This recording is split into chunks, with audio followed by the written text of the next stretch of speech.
Isang nakakakabang karera ang naganap sa kalsada. Hinabol si Wendy Fan ng mga tao at mabilis siyang hinarangan. Galit na tumakbo ang dalawang tao. Inagaw ang kamera ni Wendy Fan at umalis. Ngunit makalipas lang ng ilang segundo, na aksidente sila at tumaob ang kanilang sasakyan. Mabilis na tumakbo si Wendy Fan, binuksan ang pinto ng kotse at iniligtas ang dalawang tao mula sa kamatayan. Buong gabi, nagkaroon ng bangungot si Wendy Fan at hindi makatulog. 2:00 ng hapon nang tumawag ang matalik niyang kaibigan na si Kiao Kiao para sabihin na nakita niyang muli ang napakagwapong dating class deputy. Inanyayahan din niya si Wendy Fan na lumabas at mag-relax dahil sunod-sunod siyang nag-overtime sa loob ng isang linggo kaya kailangan niyang lumanghap ng hangin ng buhay. Dinala siya ni Kiao Kiao sa isang bar kung saan may sikat na gwapong boss sa food street na iyon. Hindi niya inaasahan na si Sangyan pala iyon ang kanyang unang pag-ibig kaya gusto na sana ni Wendy Fan na hilahin ang kanyang kaibigan pabalik ngunit hindi sinasadyang nabangga niya ang waiter kaya tumalsik ang juice sa kanyang buong katawan. Ang ingay na iyon ay nakakuha rin ng pansin ni Sangyan. Tumayo siya sa labas ng banyo at naghintay sa kanya upang ibigay ang kanyang jacket para isuot niya muna. Gayunpaman, nagkunwari si Sangyan na hindi niya kilala si Wendy Fan at hindi man lang niya inamin ang palayaw na sanghuakoy. Ang empleyado na hindi sinasadyang nakarinig sa usapan ng dalawang babae ay nagkamaling inakala na may gusto sila sa kanilang boss at nagbigay pa ng tip kay Sangyan. Gayunpaman, ang muling pagkikita na ito ay nagpaalala kay Wendy Fan sa nakaraan noong hinahabol pa niya ang kanyang pangarap sa pagsasayaw at bukod pa roon ay may matamis na pag-ibigan din kay Sangyan. Ngunit ngayon, tinalikuran niya iyon upang maging isang reporter hanggang sa punto na malapit na siyang matanggal sa trabaho at ang muling pagkikita sa dating kasintahan at ang pagiging binaliwala nito ay talagang napakasama. Kinabukasan, bumalik si Wendy Fan sa bar upang hanapin ang kanyang bracelet na nahulog. Isinulat niya ang kanyang contact number, ngunit inakala ni Sangyan na sinasadya niyang makipag-ugnayan sa kanya.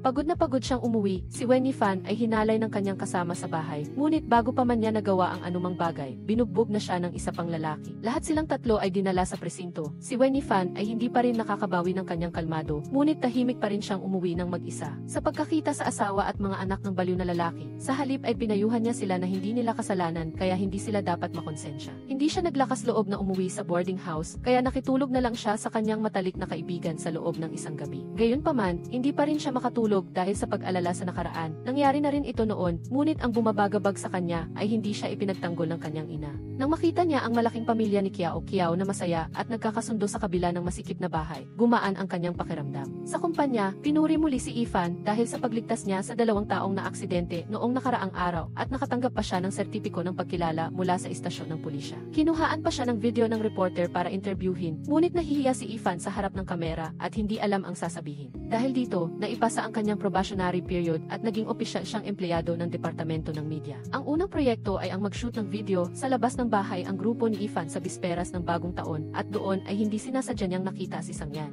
Hindi niya sinasadyang narinig ang pinag-uusapan nila ng kanyang ina tungkol sa pag-aayos ng date sa isang babae. Ipinaalam din sa kanya ng kanyang matalik na kaibigan na si Kiao Kiao na nagpadala si Sangyan ng mensahe ng pagbati para sa bagong taon sa kanilang group chat ng lumang klase, ngunit hindi ito natanggap ni Wendy Fan. Kaya, nalaman niyang matagal na pala siyang na-block ni Sangyan, kaya nag-message na lang siya para bumati ng bagong taon, ngunit binaliwala pa rin siya ni Sangyan. Nang magsimulang magbilang ang lahat para sa fireworks display, nabangga ni Wendy Fan ang isang tao dahil sa siksikan. Nagulat siya na si Sangyan pala ito, bigla siyang dumaan at pabulong na bumati ng maligayang bagong taon. Kaya pala, nakita na niya ito simula pa nang dumating siya at ang pagbati ay para rin sa kanya. Noong una, si Wendy Fan ay isa pa ring inosenteng babae na bagong pasok sa klase at ang una niyang nakilala ay si Sangyan. Tinanong pa niya ito tungkol sa kanyang klase at iyon din ang unang pagkakataon na tumatak sa isip niya ang imahe nito. Sa pagbalik sa kasalukuyan, napakatahimik ni Wendy Fan at tumanggi siyang sumama sa kanyang mga kasamahan pagkatapos ng trabaho. Nang makita siya ng ganoon, hindi napigilan ng manager na payuhan siyang maging mas bukas. Gayunpaman, si Wendy Fan ay walang hangad na anumang kasiglahan at umaasa lamang na magiging ligtas siya sa bagong taon. Dahil sa pag-atake noong nakaraan, balak ni Wendy Fan na lumipat upang makasama sa bahay ang isang kasamahan sa trabaho. Kahit na mas mataas ang upa kaysa sa dati niyang lugar, ayos lang sa kanya na makatulog siya ng mapayapa dito. Hindi niya inaasahan na aksidenteng malalaman niyang ang kasintahan ni Ate Lin ay ang dating kaklase niyang si Su Hao-an at masigla pa siyang inanyayahan na kumain silang magkapatid. Ngunit nang sumakay sila sa kotse, saka lang nalaman ni Wendy Fan na kasama rin si Sangyan at agad silang nahiya at hindi umimik. Hindi pa nga niya alam na nagdiriwang pala ng kaarawan ni Sangyan ang kanilang grupo ng magkakaibigan ngayon. Nagtampo pa rin si Ate Lin dahil dati ay tinanggihan ni Wendy Fan ang pagmamahal ni Sangyan gayong napakagwapo at napakahusay nito. Sa pagkakita sa kanyang pagiging malamig ngayon, tiyak na wala na siyang nararamdaman para sa kanya.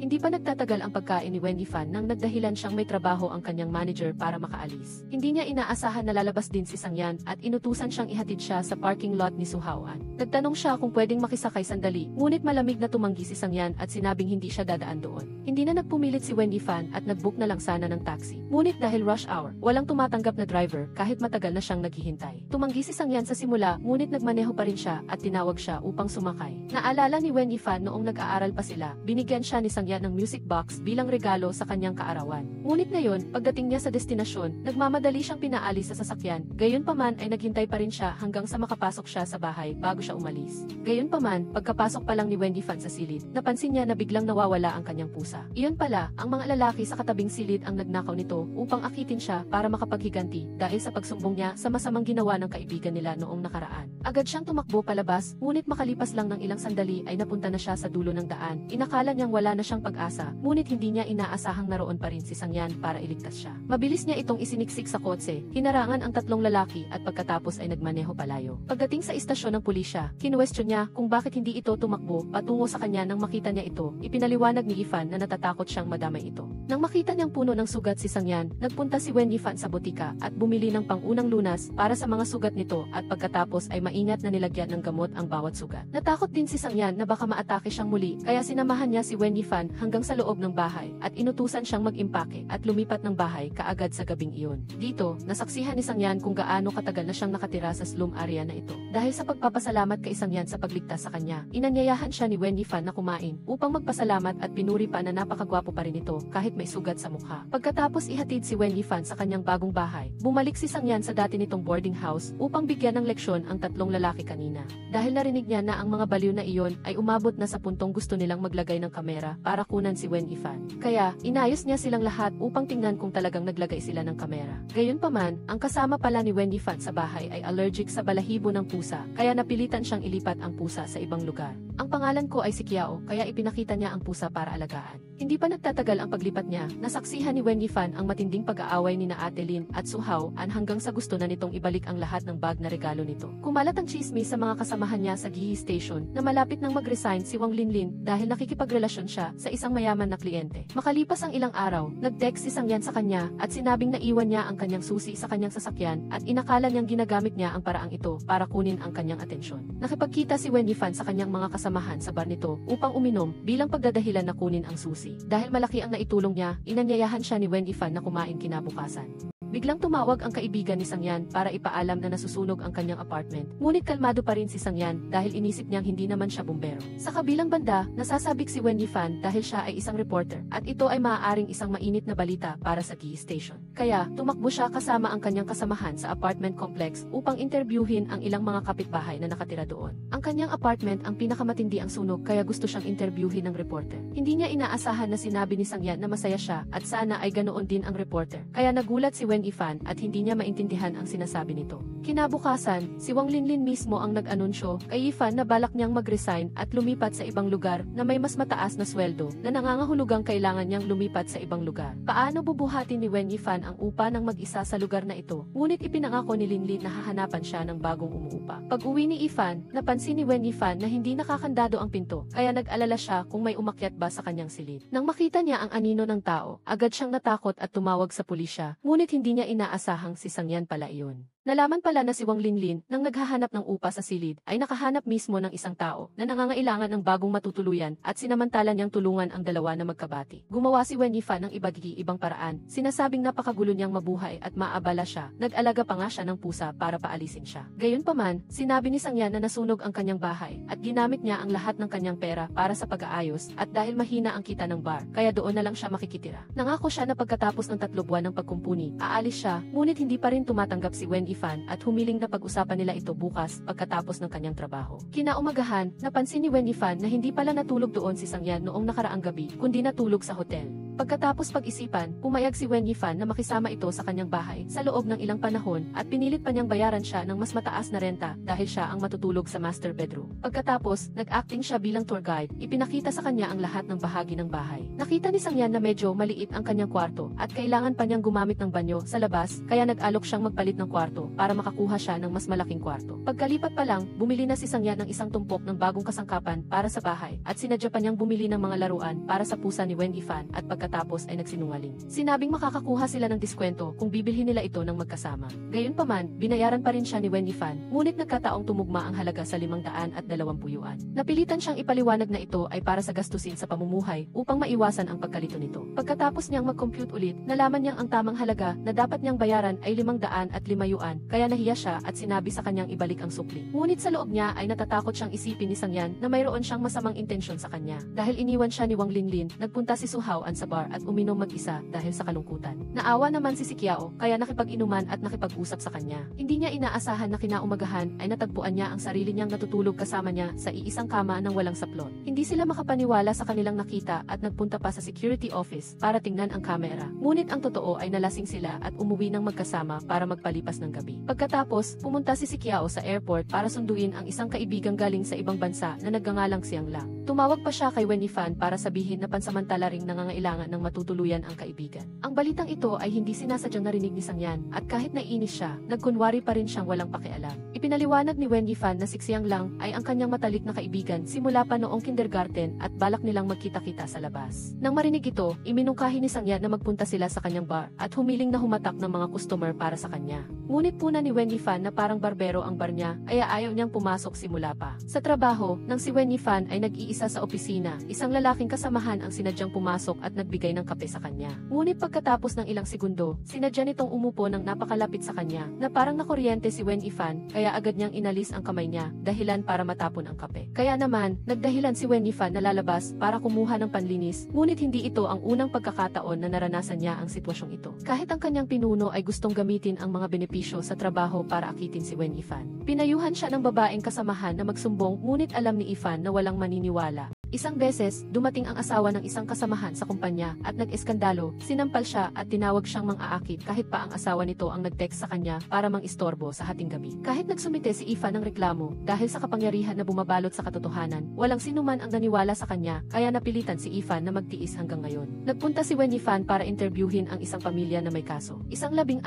na taong gulang na batang babae ang inistorbo ng 3 lalaki, kaya ipinagtanggol siya ng kanyang ama hanggang sa ma-ospital ito. Sa ospital, nakita niya ulit si Ate Kijaya, ngunit sinadya pa rin niyang umiwas, ayaw niyang makipag-usap habang patuloy itong nagtatanong kung uwi ba siya ngayong Chinese New Year. Tumanggi si Wendy Fan dahil ayaw niyang makialam sa kanilang pamilya. Sinabi niya na nagtatrabaho siya doon kaya wala siyang balak na makipagkita kaninuman. Sumilip siya sa bintana, nagsimulang umulan ng niebe sa labas na nagpaalala kay Wendy Fan sa imahe ng kanyang ama noong una. Noong bata pa siya, ipinaliwanag ng kanyang ama na ang palayo niya sa bahay ay Ijayang dahil ipinanganak siya sa panahon ng Ijayang, kung kailan pinakamalaki ang pagkakaiba ng temperatura sa pagitan ng araw at gabi. Samantala, si Sangyan sa bahay ay patuloy na sumisilip sa pinto dahil hindi pa rin umuuwi si Wendy Fan, kaya nagdahilan siya na ayaw niyang hindi nakakandado ang pinto bago matulog. Kaya, hiniling niya kay Wendy Fan na ipaalam sa kanya kung mag-o-overtime siya pagkalipas ng alas negatibo 1-0 at dahil makatuwiran naman, pumayag siya. Pagkatapos, natuklasan niyang nagdala pala si Sangyan ng isang lalaki sa kanilang bahay, kaya inakala niyang ang lalaking nagngangalang Duan Jiatsu ay ang kanyang kasintahan. Sa araw ng kanyang pagkikita kina si Kiao at Siang Lang, pagkakita pa lang ni Sangyan na umalis siya ng bahay, ay nagmamadali itong sumunod. Pagbaba pa lang niya, nakita niya na niyayakap ni Wendy Fan ang lalaki at nakakainis itong tingnan. Kaya, hinila niya si Su Haoan upang sumabay sa kanilang grupo ni Wendy Fan, ngunit sa buong daan, para siyang inutangan at hindi binayaran.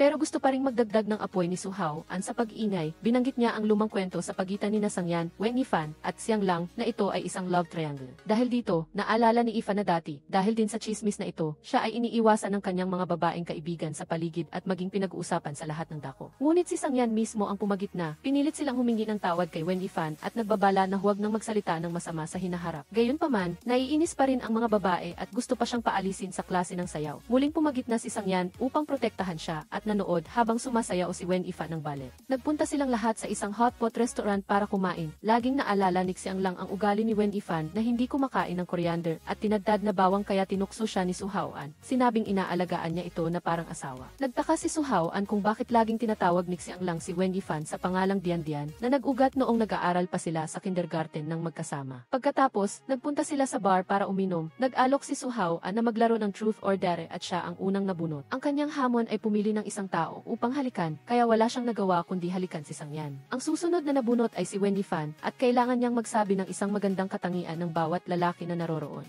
Una, inisip ni Ifan na si Su Haoan ay mayaman, ngunit nang kay Xiang Lang, sinabi niyang ito ay gwapo, matalino at maalalahanin. Ngunit nang kay Xiang Yan na, sinabi lang niya na ito ay kalmado at may tiwala sa sarili. Ang pangatlong nabunot ay si Xiang Lang, tinanong siya ni Su Haoan kung ano ang pinaka-pinagsisisihan niya at sumagot siya na gusto niyang manatili sa bansa at mag-aral sa parehong universidad kasama sina Ifan at si Qiao. Ang pangusap na ito ay ikinagulat ni Xiang Yan dahil sinabi ni Ifan sa kanya noon na mag-aaral siya sa Yi University kasama ang ibang tao. Ang susunod na nabunot ay si Xiang Yan at ang tanong sa kanya ay kung saan ang huling lugar na pinuntahan niya sa eroplano. Inakala ng lahat na napaka-boring ng tanong ngunit nang sumagot siya ng Yihe, nagulat si Ifan. Nang makita ang kakaibang pag-ugali ni Xiang Yan, nagduda si Su Haoan na may nararamdaman pa rin ito para kay Wen Yifan. Gayunpaman, pinilit pa rin itong sabihin na kaibigan lang ang turing niya dito. Samantalang noon, bago sila magkolehiyo, naghintay ito sa ulan ng matagal para lang tanungin kung aling universidad ang pipiliin niya. Malinaw na nangako silang mag-aaral ng magkasama sa Nanbu University. Ngunit biglang inihayag ni Wen Yifan na pinili niya ang Yihe dahil mayroon siyang kadate. At tuwirang sinabi pa na galit siya sa pagpunta nito sa bio para hanapin siya at naiinis siyang makita ito kaya sinabihan niya itong huwag na siyang hanapin muli. Pagkatapos, nag-alok si Xiang Lang na ihatid si Ifan pa uwi at naglabas siya ng kanyang damdamin, sinabing napakalayo nito na parang galing sa ibang mundo na hindi niya maabot. Nagtaka siya kung bakit sa simula ay napakadeterminado ni Ifan na pumasok sa Nanbu, ngunit kalaunan ay pinili ang Yihe, ngunit ayaw pa rin itong sabihin. Pagka-uwi, napansin ni Ifan na hindi pa umuwi si Xiang Yan at nag-text lang ito para sabihing hindi siya uwi sa gabing iyon.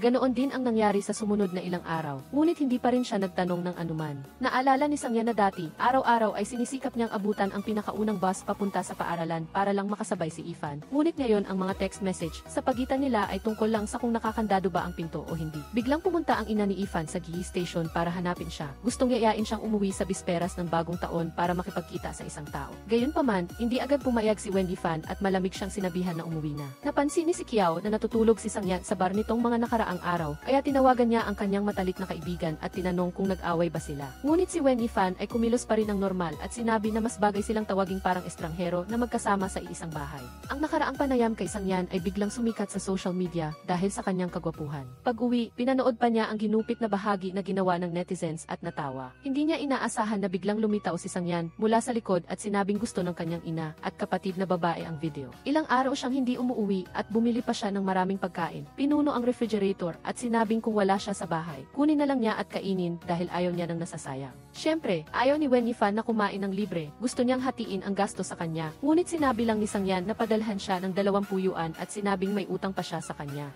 Habang nag-aaral sa klase, biglang sinabi ng guro kay Wen Yifan na nasa ospital ang kanyang ama, kaya dali-dali siyang umalis. Ayaw ni Xiang Yan na harapin niya ito ng mag-isa, kaya tumakbo siya at hinabol ang bus at sinabi pa na gusto niyang subukan kung ano ang pakiramdam ng mag-cut ng klase. Pagdating sa ospital, nang makita niya ang kanyang ama sa ward, labis ang kalungkutan ni Wen Yifan, kaya napaupo siya sa sahig. Ngunit nanatili si Xiang Yan sa tabi niya para palakasin ang loob niya. Sa kasalukuyan, inatasan ng manager ang isa sa mga reporter na manatili at magtrabaho sa opisina sa panahon ng Chinese New Year at habang ang ibang mga kasamahan ay nagdadahilan para hindi pumunta, nagboluntaryo si Wen Yifan. Dahil ayaw niyang umuwi, sinabi rin ni Xiang Yan na wala siya hanggang sa ika-negatibo 8 araw ng Chinese New Year, kaya pinili ni Yifan ang trabaho para lumipas ang oras. Sa bagong taon, ang lahat ng pamilya ay nagtitipon at kumakain ng magkasama, habang si Wen Yifan ay nag-iisa lang, tumatawag sa kanyang matalik na kaibigan. Akala niya ay manonood lang siya ng VC buong gabi, ngunit hindi niya inaasahan na bigla na lang bumalik si Xiang Yan dahil napakaraming tao sa bahay at wala na siyang matutulugan. Nagkunwari siyang nagluluto ng noodles at pagkatapos ay sinabing sobra, kaya sabay silang kumain. Hindi inaasahan ni Wen Yifan na napakasarap pala nitong magluto. Nagpapasalamat si Wen Yifan na dahil sa swerte niya, nakakain siya ng dumplings. Pagkatapos, nanood sila ng TV nang magkasama ng ilang sandali, tumawag ang ina ni Wen Yifan, ngunit hindi siya natuwa. Naalala niya kasi na dati, noong nakatira pa siya kasama ang kanyang ina at tiyuhin, ang kanyang kinaiinisan na kapatid sa labas na si Zheng Keijia ay laging ayaw sa kanya at gusto siyang paalisin kahit sa panahon ng Chinese New Year. Gayunpaman, ang labis na ikinadismaya niya ay hindi rin pumanig sa kanya ang kanyang ina, kaya napakalamig ng kanilang relasyon ngayon.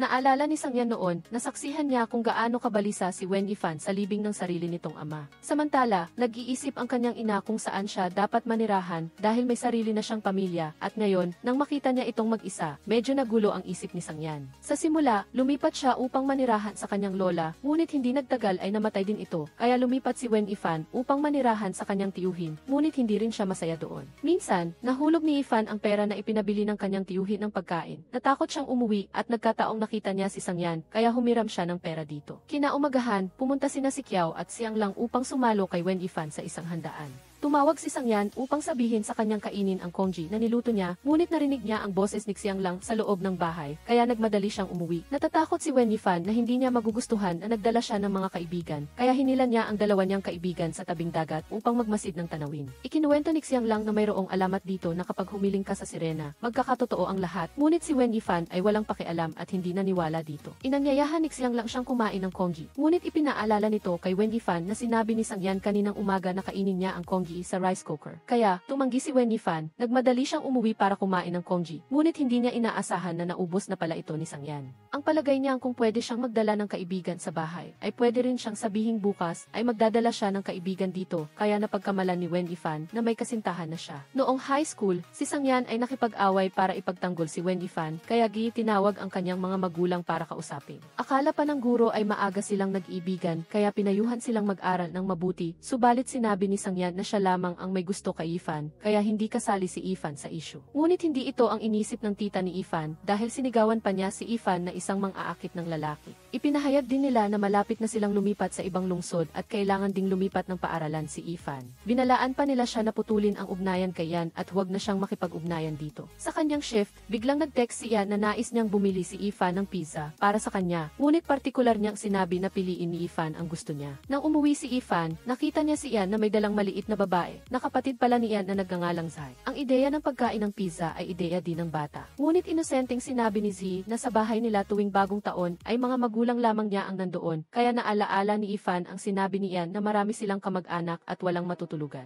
Minsan, ikinuwento pa ng bata na inutusan siya ng kanyang kuya na magkunwaring naligaw para dalhin siya ni Wen Yifan kay Sangyan. Pagkatapos, nagkunwari siyang nakatayo na sa overpass at naghihintay kay Yifan na dumating at parang gusto niyang magpasalamat kaya inanyayahan niya itong kumain ng ice cream. Bata pa man si Sangzi, ngunit nakita niya kaagad na gusto pa rin ng kanyang kuya si Yifan, kaya pinayuhan niya itong imbitahan si Yifan na kumain sa labas ng magkasama. Ngunit sa huli, siya pa rin ang kumatok at nakiusap kay Yifan na pumayag para hindi malungkot ang kanyang kuya. Nausisan ni Sangzai kung bakit pinili ni Yifan na mag-aral sa Yihi University, ngunit nagpalusot si Wen Yifan na nagkamali siya sa pagtatantya ng cut-off score, kaya doon siya nag-aral. Dali-daling natapos ang kainan, hindi maintindihan ni Sangzai kung bakit hindi maganda ang ugali ng kanyang kuya kay Wen Yifan. Ang palagay pa ng bata, si Wen Yifan ay mabait at mapagmahal nang magtanong tungkol sa dating trabaho ni Sangyan kanina. Nang marinig iyon, nagmamadaling bumalik si Sangyan sa bahay, ngunit nakasara na ang pinto at nasa loob na si Wen Yifan. Sa labas, nagsimulang magpaputok ng fireworks at noon lang napansin ni Sangyan na kanina pa nakatayo si Wen Yifan sa balcony. Dahil alam na ng kanyang ina ang pinagtatrabahuhan ni Wen Yifan, sinadya niyang magpadala ng red envelope sa opisina nito. Ngunit lalo nitong pinaalala kay Wen Yifan ang kanyang maisakit na ama na nangakong isasama siya sa paglalaro noon, ngunit hindi ito nagawa at iniwan na siya ng tuluyan. Matapos mag-isip ng mabuti, tumawag si Wen Yifan para magpasalamat sa kanyang ina at pumayag na bumisita sa kanila ng isang beses. Nang makita ng kanyang ina na napakapayat niya, nag-alala itong baka hindi maayos ang pagkain ng kanyang anak sa labas. Ngayon lang nagkaroon ng pagkakataon si Wen Yifan na makita ang bunsong anak ng kanyang ina, kaya nalungkot siya dahil hindi man lang ito sinabi sa kanya. Hindi niya inasahang makikita rin niya ang tita niya rito, at nang makita siya nito ay walang tigil itong nagsalita at gusto pa siyang hingan ng pera para sa kasal ng anak nito. Ang kanyang ina ay katulad pa rin ng dati, parang isang estranghero at hindi man lang siya ipinagtanggol. Sa sama ng loob, sinabi ni Wen Yifan na hindi na siya pupunta roon para makita siya, at kung hindi dahil sa bilin ng kanyang ama, hindi siya pupunta. Pag-uwi niya, nakita ni Wen Yifan si Sangyan na nagpapaputok ng fireworks kasama ang mga bata sa kapitbahay. Naalala niya ang dating masayang pagpapaputok niya ng fireworks kasama ang kanyang ama, kaya lalo siyang sumama ang loob. Ngunit hindi alam ni Yifan na sinadya ni Sangyan na suhulan ang mga bata para magpaputok kasama niya. Dati, gustong-gusto ni Wen Yifan ang pag-aaral ng ballet, ngunit mariing tumutol ang kanyang ina dahil sa paniniwalang nahihirapan ang kanyang bagong asawa sa negosyo. Kailangan pa niyang magtabi ng pera para sa pag-aaral ng kanyang pangalawang anak, kaya ayaw niyang gumastos para kay Wen Yifan. Nasaksihan lahat ni Sangyan ang pangyayaring ito. Alam niyang nalulungkot siya, kaya palagi siyang nasa likuran niya at sinasadya ring magpatawa para mapangiti si Yifan. Mula noon, si Wen Yifan ay parang maliit na anino na sumusunod kay Sangyan hanggang sa isang elementary school. Pinili niya ang lugar na iyon para maging lugar ng pagsasayaw ni Yifan, kaya labis itong naantig hanggang sa umiyak. Pagkatapos, nagsimulang sumayaw si Wen Yifan habang si Sangyan ay nakatitig sa kanya sa tabi. Pagkagising ni Wen Yifan Fan, bigla niyang nakita ang kanyang tita na pumasok sa kwarto at gusto siyang kunin dahil naniniwala itong ipinagbili siya ng kanyang ina sa kanila. Sa takot, tumakas si Ifan ng buong lakas, ngunit isa lang pala itong masamang panaginip simula nang makita niya itong muli. Sa kalagitnaan ng pagod, hindi niya napigilan ang sarili na sumandal sa balikat ni Sangyan at niyakap siya habang umiiyak. Hindi nakatulog si Sangyan buong gabi, nag-alala siya kung ano ang nangyari kay Wen Yifan, ngunit wala siya sa sarili at hindi niya alam ang sinasabi ni Sangyan. Akala niya ay nagagalit ito dahil hindi niya sinamahan sa panonood ng fireworks, kaya dali-dali siyang humingi ng tawad. Ang totoo pala, noong gabing iyon ay sleepwalking si Wen Yifan at napagkamalan niyang si Sangyan ay ang mainit na sikat ng araw kaya niyakap niya ito para magpainit. Hindi niya sinasadyang makita ang isang piraso ng papel sa kanyang lumang aklat na nakasulat na pagtanda mo, hindi ko malilimutan ang landas na tinahak nating magkasama. Ito pala ang papel na sinadya ni Sangyan na ipitin sa libro noong hiniram niya ang aklat ni Wen Yifan. Gustong interviewin muli ng TV station ni Ifan si Sangyan tungkol sa nakaraang sunog. Alam ng manager na magkaklase sila ni Sangyan kaya ipinagkatiwala sa kanya ang pagkontak. May lunch date si Ifan kasama si Xiang Lang at si Kiao, ngunit pagdating niya ay kakaiba ang kapaligiran. Iyon pala, ilang minuto na ang nakalipas ay tinanong ni si Kiao, si Xiang Lang kung may nararamdaman ba ito sa kanya nang bigyan niya siya ng bracelet bilang regalo sa kaarawan. Ngunit ipinaliwanag ni Xiang Lang na gusto niya sanang ipabigay kay si Kiao ang bracelet kay Ifan, ngunit hindi niya ito naintindihan. At sa pagkakataong ito, ipinahayag ni Xiang Lang ang damdamin niya kay Ifan na matagal na niyang tinago kaya nadismaya si Kiao at isinauli ang bracelet at umalis. Gustong habulin ni Wen Yifan ang kanyang matalik na kaibigan, ngunit dahil may trabaho siya sa GE station, kailangan siyang umalis at pagkatapos ng trabaho ay nakita niya si Sangyan na nakikipag-usap sa telepono. Ngunit inakala ni Ifan na normal lang ito. Baka wala namang intensyon ang babae at ang lalaki lang mismo ang nag-assume. Dahil ayaw niyang masira ang pagkakaibigan nila ni si Kiao. Ipinaliwanag ni Ifan sa kanya na nilinaw na niya ang bagay na ito kay Xiang Lang. Wala naman siyang nararamdaman kay Xiang Lang kaya tinanggihan niya ito. Sa huli, nagkaayos din sila at nagpatuloy sa pagiging magkaibigan. Bumili pa nga silang dalawa ng peres ng bracelet para sa isa't-isa. Bigla namang nausisa si Kiao at tinanong siya kung wala ba siyang naramdaman kailanman kay Sangyan. Taos-pusong sumagot si Wen Yifan na nagkaroon siya ng damdamin para rito, ngunit bahagi na iyon ng nakaraan. Malapit na rin itong lumipat at magiging estranghero na silang dalawa. Pakiramdam niya ay isang mababaw siyang tao pagdating sa pag-ibig. Ang pagdating o pag-alis ng isang tao ay natural lang kaya ganoon din ang nararamdaman niya para rito. Naniniwala si Ifan na parehong sina Sangyan at Xiang Lang ay karapat-dapat makipag-date sa isang mas mabuting babae. Nang pumunta si Sangyan sa BU para hanapin siya, bigla siyang niyaya ni Wen Yifan na manood ng horror movie. Habang nanginginig siya sa takot, kalmado namang nanonood ng pelikula si Ifan. Naniniwala siyang ang panonood ng horror movie ay nakakatulong sa kanya para makalimutan ang maraming bagay. Sa daan, minamalas namang nakita ni Wen Yifan ang isang exhibitionist na hubad sa gitna ng maraming tao. Isang pulubi naman ang biglang sumugod at hinuli ito at sinabihan siyang tumawag ng pulis. Pagdating sa istasyon, nalaman ni Wen Yifan na ang pulubi pala ay isa lang estudyante na nagpanggap bilang pulubi para sa ensayo ng kanyang darating na dula. Nang malaman ito, masayang tumakbo si Ate Sudian para interviewin ang aktor na iyon dahil mayroon na silang bago at may init na balita para sa GE station.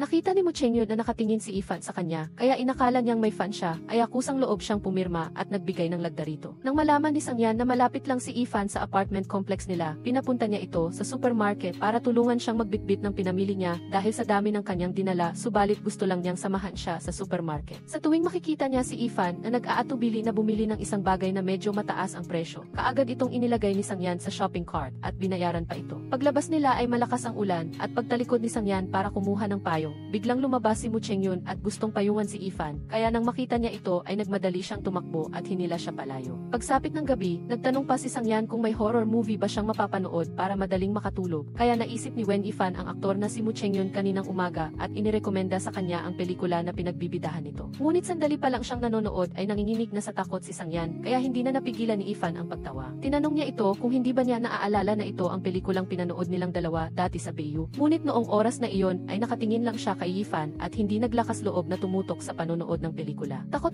na si Sangyan at pinagpapawisan, kaya hindi siya naglakas loob na manood mag-isa, kaya niyaya niya si Ifan na manood kasama niya, at ngayon lang nalaman ni Ifan na takot pala ito. Ayaw niyang mapahiya si Sangyan kaya nagkunwari siyang natatakot din para hindi ito mapahiya. Nang malaman niyang nagtanong si Wen Yifan tungkol sa kanyang trabaho, ayaw ni Sangyan na ituring siyang desperado at walang trabaho kaya nag-apply siya sa isang game company. Pagkatapos, natanggap siyang magtrabaho kasama si Suhawan na tuwang-tuwang gustong magdaos ng party at imbitahan sina si Kiao at Yifan na dumalo. Nasabi pa ni Suhawan na inalok si Sangyan na magtrabaho sa isang malaking kumpanya sa Nanyu, ngunit nag-init ang ulo nito at umalis at nagbukas ng isang bar. Sa tuwing pupunta si Sangyan sa BU para hanapin si Wen Yifan, palagi niyang nakikita ang isang babaeng nagngangalang Cheyankin na tumatawag kay Yifan. Kahit gaano pa kaabala si Wen Yifan, kailangan niyang isantabi ang kanyang trabaho at sundin ang utos nito. Napansin ni Sang Yan na hindi pa niya naisasauli ang libro ni Yifan, kaya sinundan niya ito hanggang sa bahay. Dahil dito, nalaman niyang hindi pala masaya si Wen Yifan sa bahay ng kanyang tita dahil palagi siyang binubuli at minumura ng asawa nito. Hindi niya inasahan na pagkatapos ng ilang taon, sinundan pa rin siya ng asawa ng kanyang tita hanggang sa kanyang opisina, ngunit ang totoo ay gusto siyang ipakasal sa isang matandang mayaman. Nang aksidenteng matanggal ni Wen Yifan ang kamay niya, kaya nahulog ang telepono ng tita niya. Sumigaw ito at gusto siyang pagbayarin hanggang sa dumating ang guard para awatin bago ito umalis. Buong araw na hindi maganda ang kanyang pakiramdam at sa kalagitnaan ng gabi, nag-sleepwalking na naman siya at naglakad sa buong bahay. Nakita ni Sang Yan na patuloy na hinahampas ni Wen Yifan ang sarili niyang kamay at pagkatapos ay walang malay na bumalik sa kanyang kwarto, kaya lubos itong nalito. Ngunit pagsapit ng umaga, wala nang naaalala si Wen Yifan sa mga nangyari noong nakaraang gabi at hindi niya alam kung kailan umuwi si Sang Yan. Nagkataong nagkita muli sina Wen Yifan at si Kiao sa kanilang dating kaklase noong high school na si Kuei Jingyu. Nagpakita pa ito at ipinagmalaki na ang kanyang asawa ay napakayaman at mabait na gusto pa itong magpakilala ng mga boyfriend para sa kanilang dalawa. Dati ay gusto niya si Sang Yan at palagi itong sinusundan at nang malaman niyang may gusto ito kay Wen Yifan ay gumawa siya ng mga kwento at siniraan siya sa likod. Ikinuwento ni Yifan kay si Kiao na noong nakatira pa siya sa kanyang tita, marami siyang tiniis na paninira dahil palagi siyang sinisisi at sinisigawan dahil sa maagang pag-ibig at sinabi pang hindi nila kayang tustusan ang kanyang pag-aaral. Noong panahong iyon, malungkot na tumawag si Wen Yifan sa kanyang ina na gusto niyang lumipat at manirahan kasama niya at nangako pa siyang makikipag-ayos kina Zheng Keja at sa kanyang stepfather. Ngunit kahit umiiyak siyang nagmamakaawa, hindi ito ikinagalaw ng kanyang ina para sa sarili niyang anak at sinabihan lang siyang huwag maagang mag-ibigan at mabilis na binabaan siya ng telepono. Labis siyang nakonsensya dahil si Sang Yan lang ang nagbigay sa kanya ng init, subalit sinaktan niya pa ito. Kaya pinayuhan siya ni si Kiao na kung nakokonsensya siya ay humingi siya ng tawad dito. Pag-uwi niya, inanunsyo ni Sang Yan na hindi pa natatapos ang pagkukumpuni ng kanyang bahay, kaya posibleng hindi pa siya makakalipat sa loob ng isang buwan at nagluto pa siya ng maraming sabaw ng manok para kay Wen Yifan. Ikinuwento niya rito na nagkaroon siya ng sleepwalking mula nang mamatay ang kanyang ama, ngunit hindi na raw ganoon ang nangyayari pagkatapos. Ngunit ang kalagayan niya kamakailan ay nagdulot ng pagdududa kay Sang Yan na baka nagbalik ang kanyang sakit at ikinuwento niya rito na kagabi ay bigla siyang umupo at walang malay na hinahampas ang kanyang sarili. Nagkwento pa siya ng dagdag na minsan daw ay nag-sleepwalking ito at kusang loob na sumandal sa kanya at humalik pa kaya namula si Yifan sa hiya. Inakala niya na hindi niya kayang humalik sa mata nito dahil sa taas kaya hiniling niyang ulitin nilang dalawa ang eksenang ito. Sinabi pa ni Yifan na kung sakaling mag-sleepwalking siya ulit, kailangan lang siyang paluin nito ng isa para magising. Samantala, naghahanap na siya sa internet tungkol sa sakit at nalaman niyang ang mga taong may panic disorder o mental trauma lang ang nakakaranas nito. Pagdating ng araw ng first frost, nagluto si Wen Yifan ng sabaw ng manok at dinala sa kanyang ama at nangako siyang aalagaan niya ang sarili niya kaya huwag na raw itong mag-alala. Pagsapit ng hating gabi, nag-sleepwalking ulit si Wen Yifan at naglakad kung saan-saan kaya sinundan lang siya ni Sang Yan para maiwasan niyang mabangga ang mga gamit sa bahay. Sa kanyang pagkagulat, nakita ni Yifan ang mukha ni Sang Yan at kusa siyang humalik dito at sumandal sa balikat niya para matulog. Noong nasa bahay pa siya ng kanyang tita, nag-sleepwalking si Wen Yifan at pumasok sa kusina para kumain ng malamig na kanin sa refrigerator at nagulat ang kanyang pinsan kaya pinalo siya nito sa kamay gamit ang isang patpat. Nag-alala si Sang Yan nang makita ang pasa, ngunit itinago pa rin ni Wen Yifan ang nangyari at hindi niya sinabi rito. Gumamit si Sang Yan ng ink pen at gumuhit ng mga pakpak sa kanyang sugat at sinabing makakatulong ito para mabilis na gumaling ang sugat. Pagsapit ng umaga, napansin ni Wen Yifan na nag-sleepwalking na naman siya kaya nag-aalala siyang baka naabala niya si Sang Yan, ngunit pabiro lang itong nagsasalita at hindi sinabi sa kanya at tinakot lang siyang magigiba siya kapag narinig niya ito. Natatakot si Wen Yifan na baka magtanim ito ng galit sa kanya kaya inalok niya itong bayaran niya siya bilang kabayaran kahit na wala siyang pera ngayon. May dalawa pang trainee na dumating sa GE station para magtrabaho, ngunit hindi inasahan ni Yifan na nandoon din si Mu Chengyun. Sinabi pa nito na didikit siya kay Yifan dahil inayos ng manager na si Yifan ang maging mentor ng mga bagong trainee. Pagsapit ng araw ng pagbabayad ng upa, nag-text si Yifan kay Sang Yan na ipadala sa kanya ang kalahati ng pera, ngunit nagpadala ito ng sobra at sinabing nagkamali siya sa pagpindot ng isang zero at sinabihan siyang itabi na lang ito para sa susunod na buwan. Ibinigay ng manager kay Yifan ang paksa tungkol sa ina at anak. Sa ilang sandali lang, nakuha na ni Mu Chengyun ang balita tungkol sa isang ina na may sugat sa paa na matagal nang hinahanap ang kanyang anak na hindi pa niya nakikita. Nalaman niyang nasa ihi ang babae kaya inanyayahan niya sila na pumunta roon para mag-imbestiga. Nagtagal si Yifan sa GE station hanggang gabi at si Mu Chengyun ay nasa tabi niya at kumakain ng pizza habang pinapanood siyang magtrabaho. Nakita ito ni si Kiao at hinula ang sigurado raw na may damdamin si Mu Chengyun kay Yifan, ngunit hindi naman interesado si Yifan kay Hong Haier. Sinabi ni Wen Yifan kay si Kiao na matulog sa kanya ngayong gabi dahil nag-aalala siyang baka gumawa na naman siya ng kakaibang bagay kay Sangyan dahil sa kanyang sleepwalking kamakailan. Gusto niyang hilingin kay si Kiao na tingnan kung nawawalan ba talaga siya ng kontrol sa sarili kapag nag-sleepwalking siya. Ngunit napansin niya ang may ibang lalaking lumabas mula sa kwarto ni Sangyan na magulo ang damit. Kaagad na naisip ni Ifan ang matinding pag-ibigan ng magkasintahan, kaya nahiya siyang bumalik sa kanyang silid. Pagsapit ng umaga, makahulugan siyang tumingin sa kanilang dalawa at sinabing may business trip siya ngayon kaya mas makakapag-isa sila. Pumunta sina Wen Ifan at Mu Chengyun sa ihi para interviewin ang inang naghahanap sa kanyang anak. Sinabi ng babae na nagpapadala pa rin ng pera ang kanyang anak noon, ngunit bigla na lang itong hindi na kontak nitong huling mga pista at holiday. Ang kanyang ina ay paminsan-minsan lang tumatawag para kumustahin siya, habang siya naman ay itinulak na tumira sa bahay ng kanyang tita. Nang makita ni Mu Chengyun ang pagiging controlling ng inang iyon, inakala niyang ang anak nito mismo ang ayaw makita siya. Sa tamang oras, nalaman ng kanyang kasamahan ang kinaroroonan ng anak na babae sa Hong Kong kaya nagpatuloy silang dalawa ni Mu Chengyun sa kanilang trabaho. Dahil dito, tinawagan din ni Ifan si Sangyan para ipaalam na uwian siya ng huli ng isang araw, ngunit narinig niya ang boses ng isang binata sa tabi niya. Pagdating sa Hong Kong, batay sa research material, pumunta si Wen Ifan sa dance studio para hanapin si Lin Yuking, ngunit sinabi ng receptionist na walang nag-aaral na Lin doon. Siyempre, hindi sumuko si Wen Yifan at naghintay sa labas para sa pagkakataon at sa huli ay nalaman niyang si Lin Yuking pala ang receptionist kanina. Sa wakas, pumayag din siyang magpa-interview para magbigay ng ilang salita sa kanyang ina na maayos siya at hindi na ito kailangang mag-alala pa. Ikinuwento ni Lin Yuking kay Yifan na dati ay iniwan siya ng kanyang ina dahil nagkaroon ito ng bagong pamilya at pagkatapos umalis ng kanyang asawa at anak na lalaki, naalala lang niya si Lin Yuking at ginawa siyang parang cash machine. Mukhang pareho ang kalagayan ni Lin Yuking at ni Wen Yifan, ang pagkakaiba lang ay hindi kailanman hinanap ng kanyang ina si Ifan, kaya hindi pa rin niya ito mapatawad. Nakita ni Wen Yifan ang isang batang babae na nagbabalet, ngunit hindi pa rin matapos ang kanyang moves, kaya dahan-dahan niya itong inaliw at nagsubok pang sumayaw ng ilang moves para makita ng bata. Pagbalik niya sa Nanyu, naghintay na si Sangyan sa airport para salubungin siya. Hindi na nagbigay ng anumang pag-aalala ang araw na ito dahil wala naman siyang magandang alaala sa 2 taon ng kanyang internship dito. Usisa siyang nagtanong kung ano ang dahilan ng huling paglipad niya sa ihe. Kahit na palihim siyang pumunta doon para hanapin siya noon, ay sinabi lang ni Sangyan na naghahanap lang siya ng dating kaibigan. Tungkol sa kaso ng mag-inang Lin Yuking, nagpadala si Wen Yifan ng red envelope sa ina at sinabing huwag nang hanapin ang kanyang anak. Malinaw na napansin din ng ina na ayaw ng kanyang anak na mamuhay sa ilalim ng kanyang kontrol, kaya umalis ito para maghanap ng bagong buhay. Pag-uwi na mula sa trabaho, inanyayahan siya ni Mu Chengyun na dumalo sa welcome party para sa kanyang mga bagong kasamahan, ngunit nag-alinlangan siya at sinabing pupunta siya kung matatapos niya ang kanyang trabaho. Gayunpaman, huling-huli na ng gabi natapos ni Wen Yifan ang kanyang trabaho, kaya hindi na siya balak dumalo sa party, ngunit hindi niya sinasadyang makita si Director Gan na nasa office pa rin. Nang malaman niyang hindi siya pupunta sa party, nagtanong ito tungkol sa relasyon niya sa kanyang mga kasamahan. Binigyang diin pa nitong hindi ito ang Yihi Daily, at kung may mga abala sa kanya, sabihin lang niya at hindi niya ito palalampasin. Nagmamadaling tumanggi si Ifan at sinabing napaka-friendly ng kanyang mga kasamahan sa kanya dito. Dahil dito, nag-alok si Director Gan na ihatid siya sa party para makasama niya ang lahat. Ang party ay ginanap sa Sangjif Bar.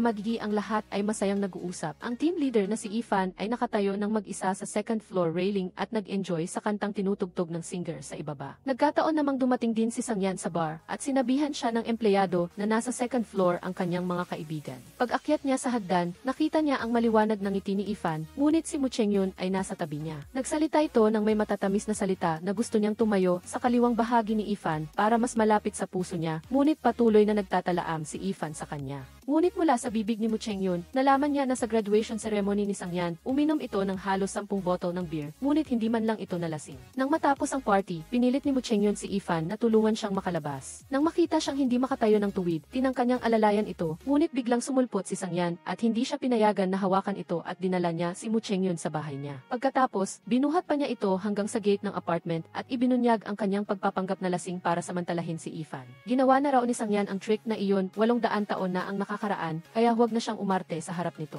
Sa daan pa uwi, si Ifan ay medyo lasing din dahil uminom siya ng kaunti kaya nag-alala siya para kay Mu Chengyun at hindi niya alam kung makikita ba nito ang daan pa uwi. Galit na sinabi ni Sangyan na nagkukunwari lang itong lasing kaya naalaala ni Ifan ang mga nangyari noon. Pinahirapan niya si Ifan na buhatin siya sa likod. Pagkaraan ng ilang sandali at nakitang hingal na siya, umamin si Sangyan na soft drinks lang ang ininom niya, kaya nagalit si Ifan at iniwan siya. Sa pag-iisip tungkol doon, natawa si Ifan at ginaya ang itsura ni Sangyan noong panahong iyon kaya nahiya siya. Ngunit sa halip, siya naman ngayon ang lasing at pag-uwi niya, hindi na siya makatayo ng tuwid at sumandal na sa dibdib ni Sangyan. Wala nang nagawa si Sangyan kundi alalayan siya pabalik sa kwarto at gumawa ng honey water para sa hangover niya. Sa kalasingan, tinanong ni Wen Yifan kung bakit naglasing siya noong graduation ceremony. Iyon din ang oras na walang awa niyang sinabihan si Sangyan na huwag na siyang hanapin pa. Alam ni Wen Yifan na may pagkakamali rin siya dahil sinaktan niya ito ng ganoon. Nangako siyang mas magiging mabuti siya rito sa hinaharap at sinabi pa na kung may amoy pa rin ang bahay niya ay maaari pa itong manatili dito ng mas matagal. Sa kalagitnaan ng gabi, nauhaw si Yifan kaya lumabas siya sa kusina, ngunit hindi niya alam na napagkamalan ni Sangyan na nag-sleepwalking na naman siya. Ngunit ang pagkakataong ito ay ginamit ni Wen Yifan para gawin ang isang bagay na hindi niya nagawa noon.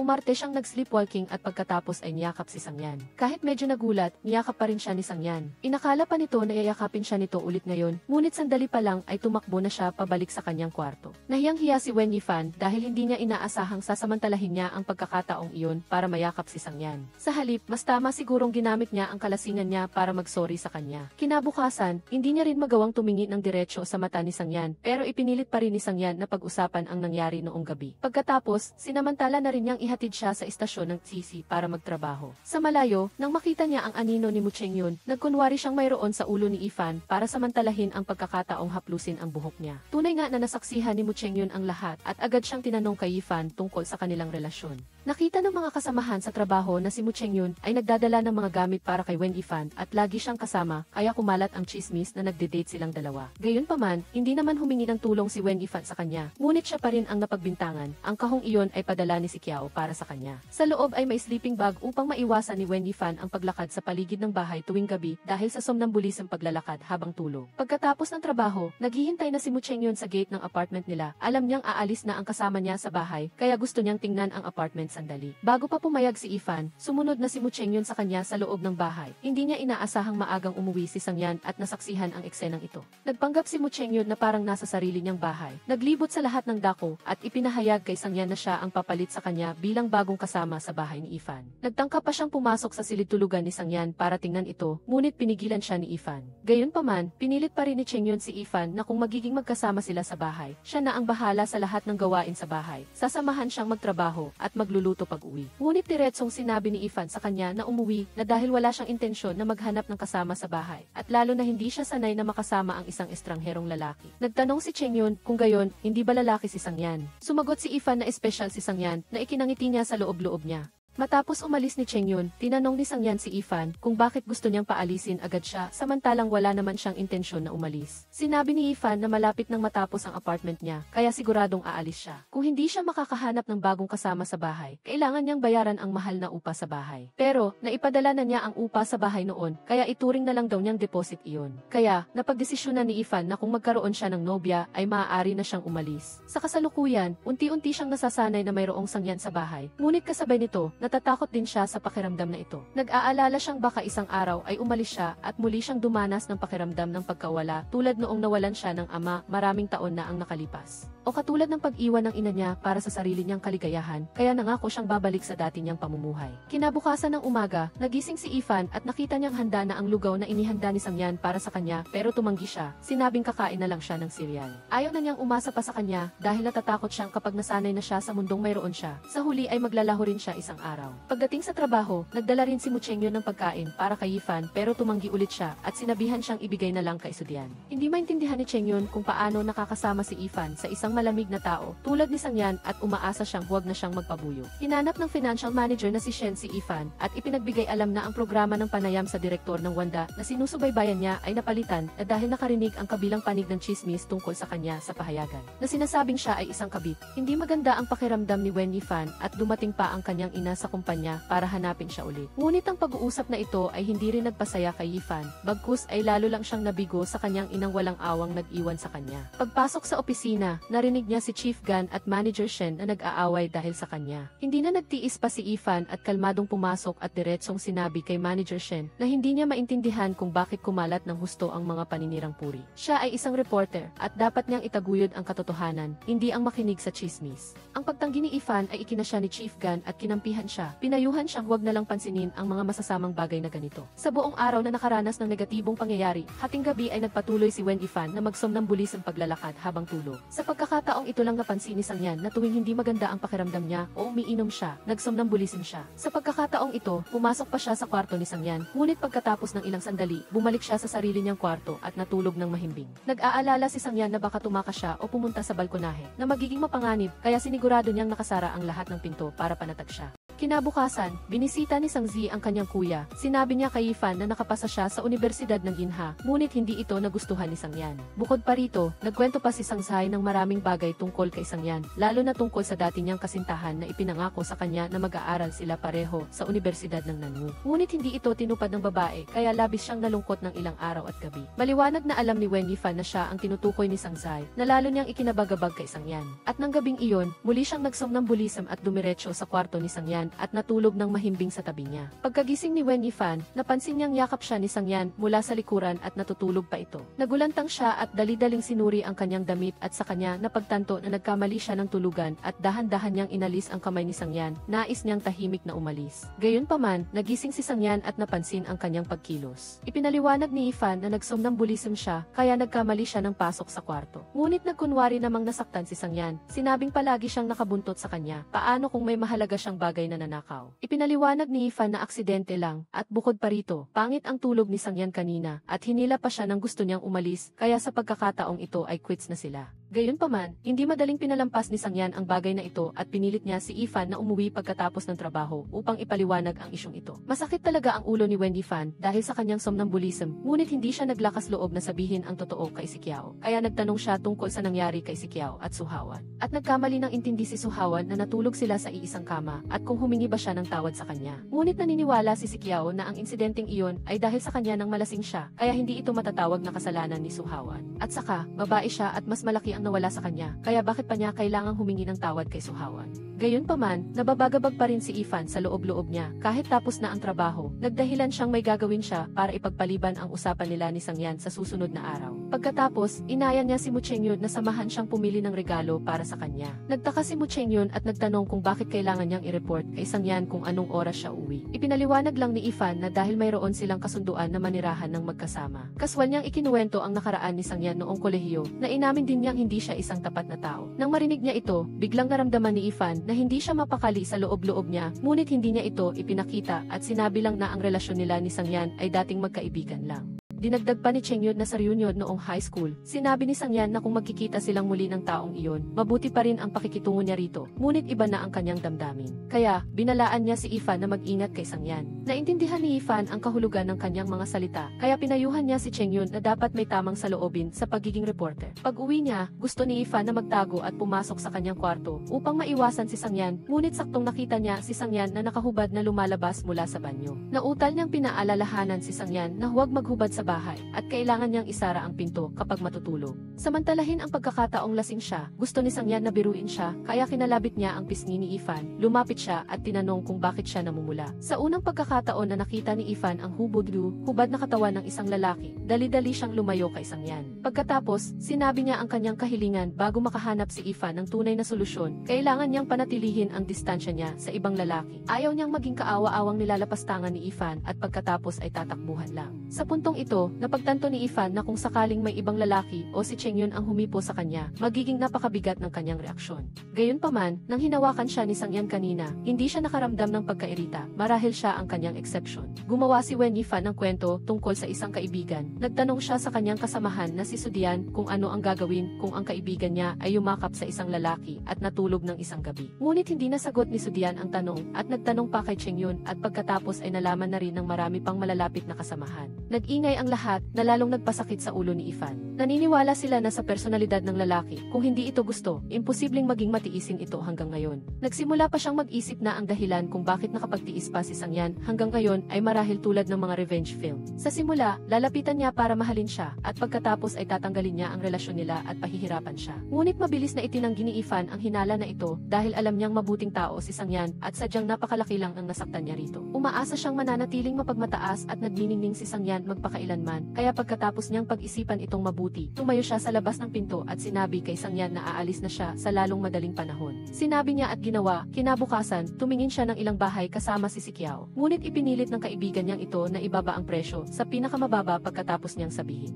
Sa ahente, kailangan pa niyang pag-isipan kung magrerenta o hindi. Nararamdaman pa rin ni si Kiao na hindi maganda ang direktang paglipat ni Ifan, ngunit sa tagal nilang magkasama sa bahay, lalo lang itong magpapalaki sa sense of guilt niya. Kaya, binawasan niya ang presyo para mabigyan si Ifan ng mas maraming oras para makapag-isip, kung hindi, pagsisisihan niya ito. Pagbukang liwayway pa lang, biglang nagising si Kiao at napansin na wala si Ifan sa tabi niya. Nagmadali siyang tumakbo palabas para hanapin siya at hindi inaasahang nakita niya si Ifan na nakahiga sa kama ni Sangyan. Dahil sa nararamdaman niyang lumalala na ang somnambulismo ni Ifan, dinala niya agad ang kaibigan niya sa ospital para magpa-check up. Pinayuhan siya ng doktor na kailangan niyang alisin ang stress at huwag matense, kaya inakala ni si Kiao na si Sangyan ang stress ni Ifan, ngunit itinanggi niya. Tanging si Ifan lang ang nakakaalam na ang nakakabigat sa kanyang puso sa matagal na panahon ay ang kanyang mga kamag-anak at ang nakakatakot na mga alaala ng kanyang nakaraan. Nagturo si Kiao ng isang paraan para maibsan ang stress. Iyon ay ang maghanap ng bagong kasintahan at pinayuhan din siyang gamitin ng tama ang kanyang magandang mukha. Nagturo pa siya ng isang paraan kay Ifan para makipag-usap sa mga lalaki. Iyon ay ang umasa sa mga katangian ng zodiac sign nila. Dahil abala si Sangyan sa business trip kamakailan, wala nang pagkakataon si Wen Ifan na sabihin sa kanya ang tungkol sa paglipat ng bahay. Sa gabi, espesyal na bumili si Ifan ng pizza para imbitahan si Sangyan na kumain, ngunit tumanggi siya dahil sa sama ng loob na hindi niya kinain ang lugaw na niluto niya. Sinubukan ni Ifan na gamitin ang tip ni si Kiao para magsalita tungkol sa zodiac sign ni Sangyan, ngunit pinutol siya nito. Biglang tinanong ni Sangyan kung gusto ba talaga niyang lumipat at sa totoo lang, hindi naman talaga gusto ni Ifan na umalis. Nang marinig niya ito, natuwa si Sangyan, kumain ng isang piraso ng pizza at pinuri ang market na talagang napakahusay at tama ang impormasyong nahanap niya.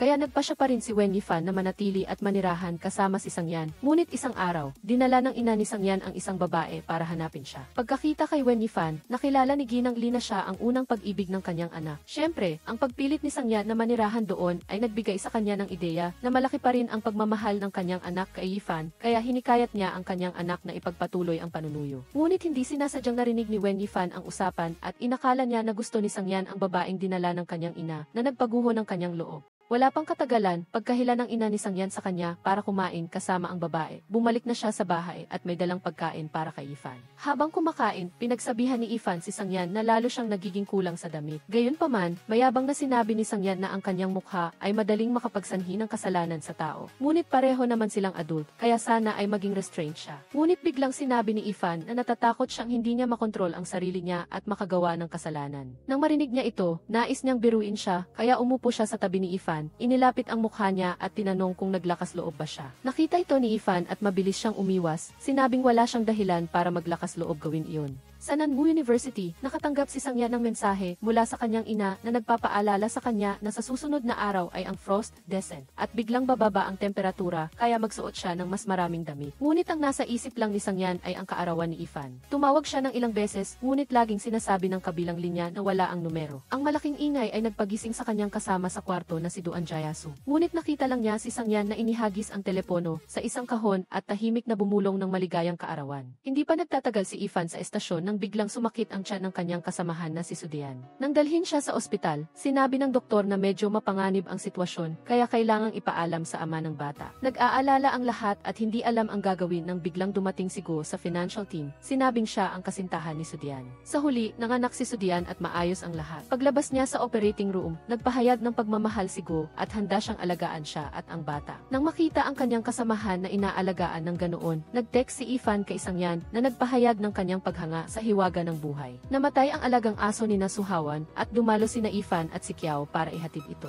Nakita ni Ifan kung gaano kasakit ang nararamdaman ng lolo ni Suhawan at ni Suhawan kaya naalala niya ang eksena noong namatay ang kanyang ama. Sinabi niya na ang mga yumao ay nasa langit na, nauna lang silang pumunta roon, mayroon tayong mainit na tahanan para sa kanila. Inaliw din ni si Kiao si Suhawan na ang maalala at hindi malimutan ng iba ay isang napakasayang bagay. Nang gabing iyon, umuwi si Wen Yifan at nakita niyang gising pa si Sangyan. Hiniling niya na kunin niya ang isang kahon mula sa refrigerator at sa loob nito ay isang cake. Nagtanong si Ifan kay Sangyan kung binili ba niya iyon para sa kanya dahil kaarawan niya iyon, ngunit nagmatigas si Sangyan at hindi umamin.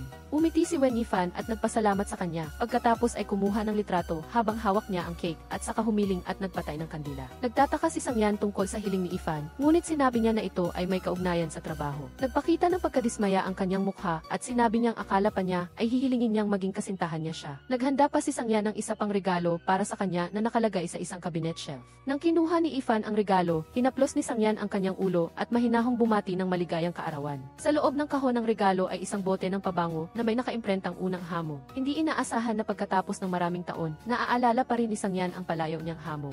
Ang makita ang mga ginawa niya para sa kanya ay nagparamdam ng pagkaantig kay Ifan at sa huli ay nagdesisyon siyang susuyuin siya. Sakto namang tumawag si Kiao para bumati ng maligayang kaarawan. Inaya siya ni Ifan lumabas at sinabing gusto niyang suyuin si Sangyan. Dahil sinusuportahan siya ni Kiao, tinuruan pa siya nito ng paraan ng panunuyo, huwag maging masyadong enthusiastic, ngunit hayaan ang lalaki na maramdaman ang pag-ibig. Kaya nagdesisyon si Ifan na maging matapang sa isang pagkakataon, gusto rin niyang maging proactive. Pag-uwi niya, nakita niyang bukas pa ang ilaw sa kwarto ni Sangyan. Pagkatapos ng maikling pag-iisip, nag-text si Ifan para magpasalamat sa kanya.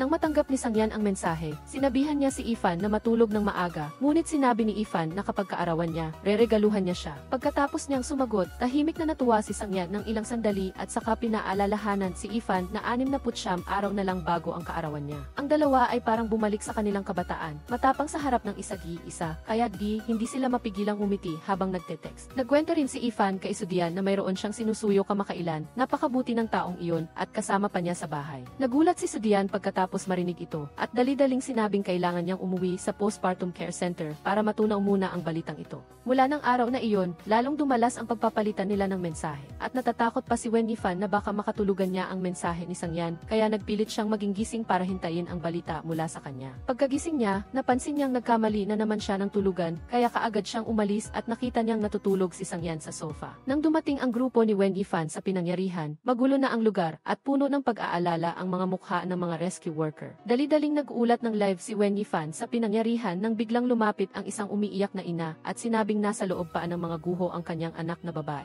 Si Wen Yifan at ang kanyang kasamahan ay nagpuyat hanggang gabi na hindi niya namamalayan na nagdurugo na pala ang kanyang sugat. Pagkatapos ng lahat ng pagsisikap ng rescue team, nailigtas din si King Jayayu at kahit puno ng sugat, sumigaw pa rin siya na nakulong pa ang kanyang ama at hindi makalabas. Nang in-interview ni Sudian ang ina, nalaman niyang hiwalay na sila ni King Lee kaya iyon ang huling bakasyon ng anak niya at ng kanyang ama. Hindi nila inaasahan na mangyayari ang ganoon. Nagtrabaho ng buong araw si Ifan sa pinangyarihan at pag-uwi niya sa hotel ay nagmadali siyang magsulat ng manuscript. Hindi maiwasang humanga ng kasama niya sa kwarto sa kanyang lakas, nakaunting tulog lang at gumigising ng maaga, ngunit hindi pa rin napapagod. Sa pagkakataong iyon, nagpadala si Sangyan ng voice message na nagtatanong kung maayos ba ang lahat. Pasko ngayon at 9 na araw na lang bago ang kaarawan niya, ngunit napakakomplikado ng sitwasyon sa site. Hindi siya sigurado kung makakauwi ba siya sa oras. Walang sinabi si Sangyan, ngunit pinaalalahanan niya si Ifan na bumili na lang ng regalo pag-uwi niya. Sa wakas, natagpuan din ang ama ni King Jayayu at kahit tapos na ang safe, kailangan pa rin nilang manatili para mag-interview sa mga biktima na nasa ospital.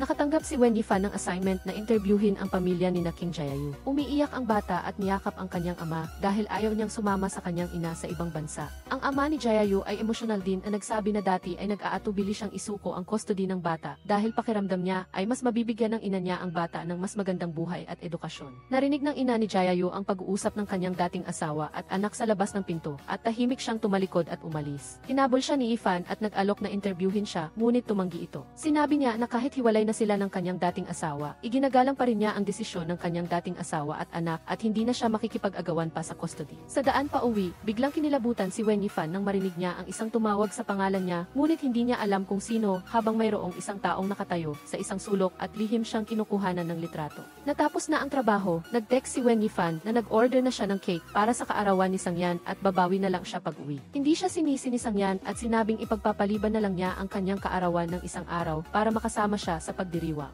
Gumuhit lang si Ifan ng isang mansanas sa papel at pinikturan ito. Nangako siyang bibili siya ng totoong mansanas pag-uwi niya. Kinabukasan, sinamantala ni Ifan ang kaunting oras para bumalik at bisitahin ang kanyang dating paaralan sa BU. Naaalala niya ang magagandang alaala niya kasama si Sangyan sa lugar na ito. Pag-alagala siya ng ilang sandali at hindi niya namamalayan na napunta siya sa noodle shop na madalas nilang puntahan ni Sangyan noon. Kinilala siya agad ng may-ari bilang regular customer noon, ngunit nag-iisa lang siya ngayon. Pagkatapos kumain ng noodles, umupo si Ifan sa tabi ng bintana at tumunganga sa labas, puno ng mga alaala niya noon kasama si Sangyan ang kanyang isip. Sa pagkakataong ito, ayaw nang magsisipa ni Wen Yifan. Nagdesisyon siyang tumawag at magpahayag ng kanyang damdamin kung susuyuin ba niya siya, pag-iisipan ba niya. Hindi nagtagal, dumating si Sangyan at malinaw niyang ipinahayag na nandito siya para sunduin ang isang tao pauwi. Umuwi silang dalawa nang magkasama sa ilalim ng ulan, inalis ni Sangyan ang kanyang scarf at isinuot sa kanya at sinabi ang isang bagay na para sa kanya ay napaka-chasey na sa loob ng maraming taon, siya lang ang gusto niya. Sumagot si Ifan, kung sa tingin niya ay chasey iyon, hayaan niyang siya na lang ang magsabi ng mga salitang iyon. Ngayon, magkapareho silang gusto ang isa't isa. Sa unang winter break pagkatapos nilang makapasa sa kolehiyo, nag-organisa ang kanilang grupo ng mga kaibigan noong high school ng reunion, si Suhawan pa rin ang sentro ng atensyon.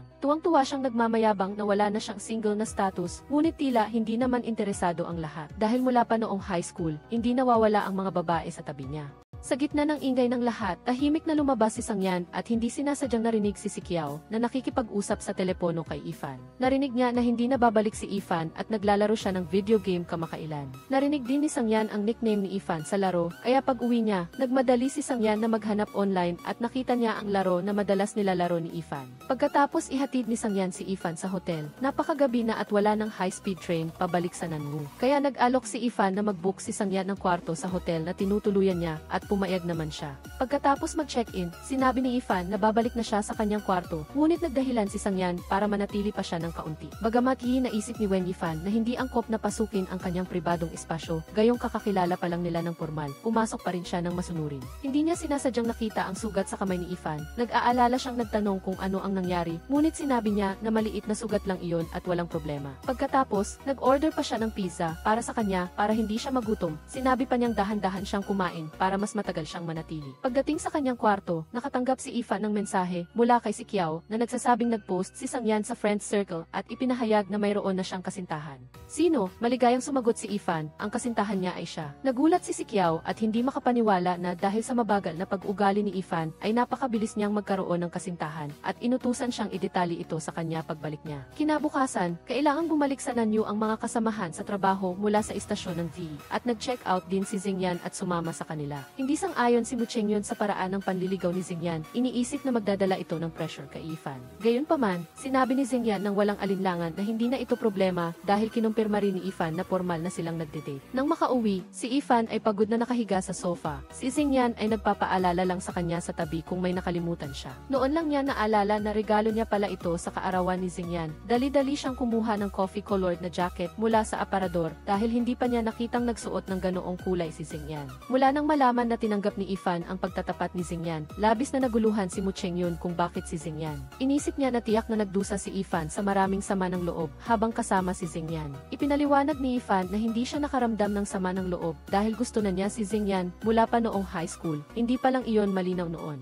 Nang makipagkita sa mga kaibigan para kumain, nag-text din si Xingyan kay Ifan para iayain siyang magpunta sa bar para makisama sa lahat. Hindi pa alam ng mga kaibigan niya na si Ifan ang kasintahan niya at nagulat pa na nagtanong kung sino ang bumili ng jacket niya. Ipinagmamalaki ni Xingyan na ang kasintahan niya ang nagregalo nito sa kanya, na labis namang kinaiingitan ng buong grupo. Nang papalapit na ang bagong taon, si Xingyan ay nakahiga sa kama, mabilis na kinokontrol ang karakter sa laro gamit ang kanyang mga kamay, nang bigla niyang makita si Ifan na nagpo-post ng mensahe na naghahanap ng mentor. Dali-dali siyang nag-click sa buton upang maging mentor, ngunit nagulat ang system ng error dahil hindi sapat ang kanyang antas. Kaya mula noon, si Xingyan ay nagpakalulong sa paglalaro araw at gabi, determinado na mabilis na mag-level up. Nag-date ang dalawa sa Ferris wheel. Tinanong ni Ifan si Xingyan kung takot ba siya sa matataas at sinabi niyang wala siyang kinatatakutan. Ngumiti si Ifan, naaalala ang reaksyon niya noong nanonood sila ng horror movie. Nang malapit nang umabot sa tuktok ang Ferris wheel, tumayo si Xingyan at umupo ng malapit kay Ifan. Nang aakma siyang gumawa ng isang bagay, tumunog ang telepono ni Ifan na pumutol sa romantikong kapaligiran. Pagkatapos, narinig ni Xingyan na sinasabi ng mga tao na kung maghahalikan ang magkasintahan sa tuktok ng Ferris wheel, mananatili silang magkasama habang buhay. Kaya, inikot niya ulit si Ifan, at sa pagkakataong ito ay hindi lang sila nag-selfie, naghalikan pa sila ng matamis. Nagbakasyon si Ifan, pero ayaw niyang lumabas, kaya dinalhan siya ni si Kiao ng mga gamit sa bahay, at binigyan pa siya ng painting.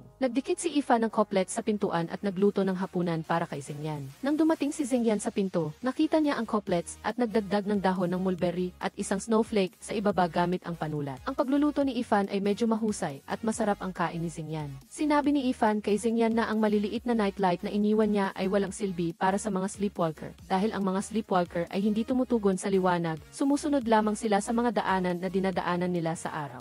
Malungkot si Xingyan at sinabi na kung ganoon, tatanggalin na lang niya mamaya. Sinabi ni Ifan na mula nang makasama niya si Xingyan, nabawasan ang stress niya at hindi na siya madalas mag-sleepwalk. Nagpapasalamat siya kay Xingyan dahil anuman ang mangyari, lagi siyang nasa tabi niya. Tinitigan ni Xingyan ang namumulang mata ni Ifan at mariin niyang sinabi na anuman ang mangyari, lagi siyang mananatili sa tabi niya. Pagkatapos kumain, umupo si Ifan para manood ng pelikula, kasama si Xingyan nang makatanggap siya ng maraming mensahe mula kay Kijea. Nagrereklamo siya na ang mga kamag-anak sa panig ng tatay ni Ifan ay hindi lang nagtatagal sa bahay at ayaw umalis, kundi ang tiyapan niya ay patuloy na humihingi ng pera sa nanay niya. Walang sinabi si Ifan ngunit bumigat ang kanyang ekspresyon.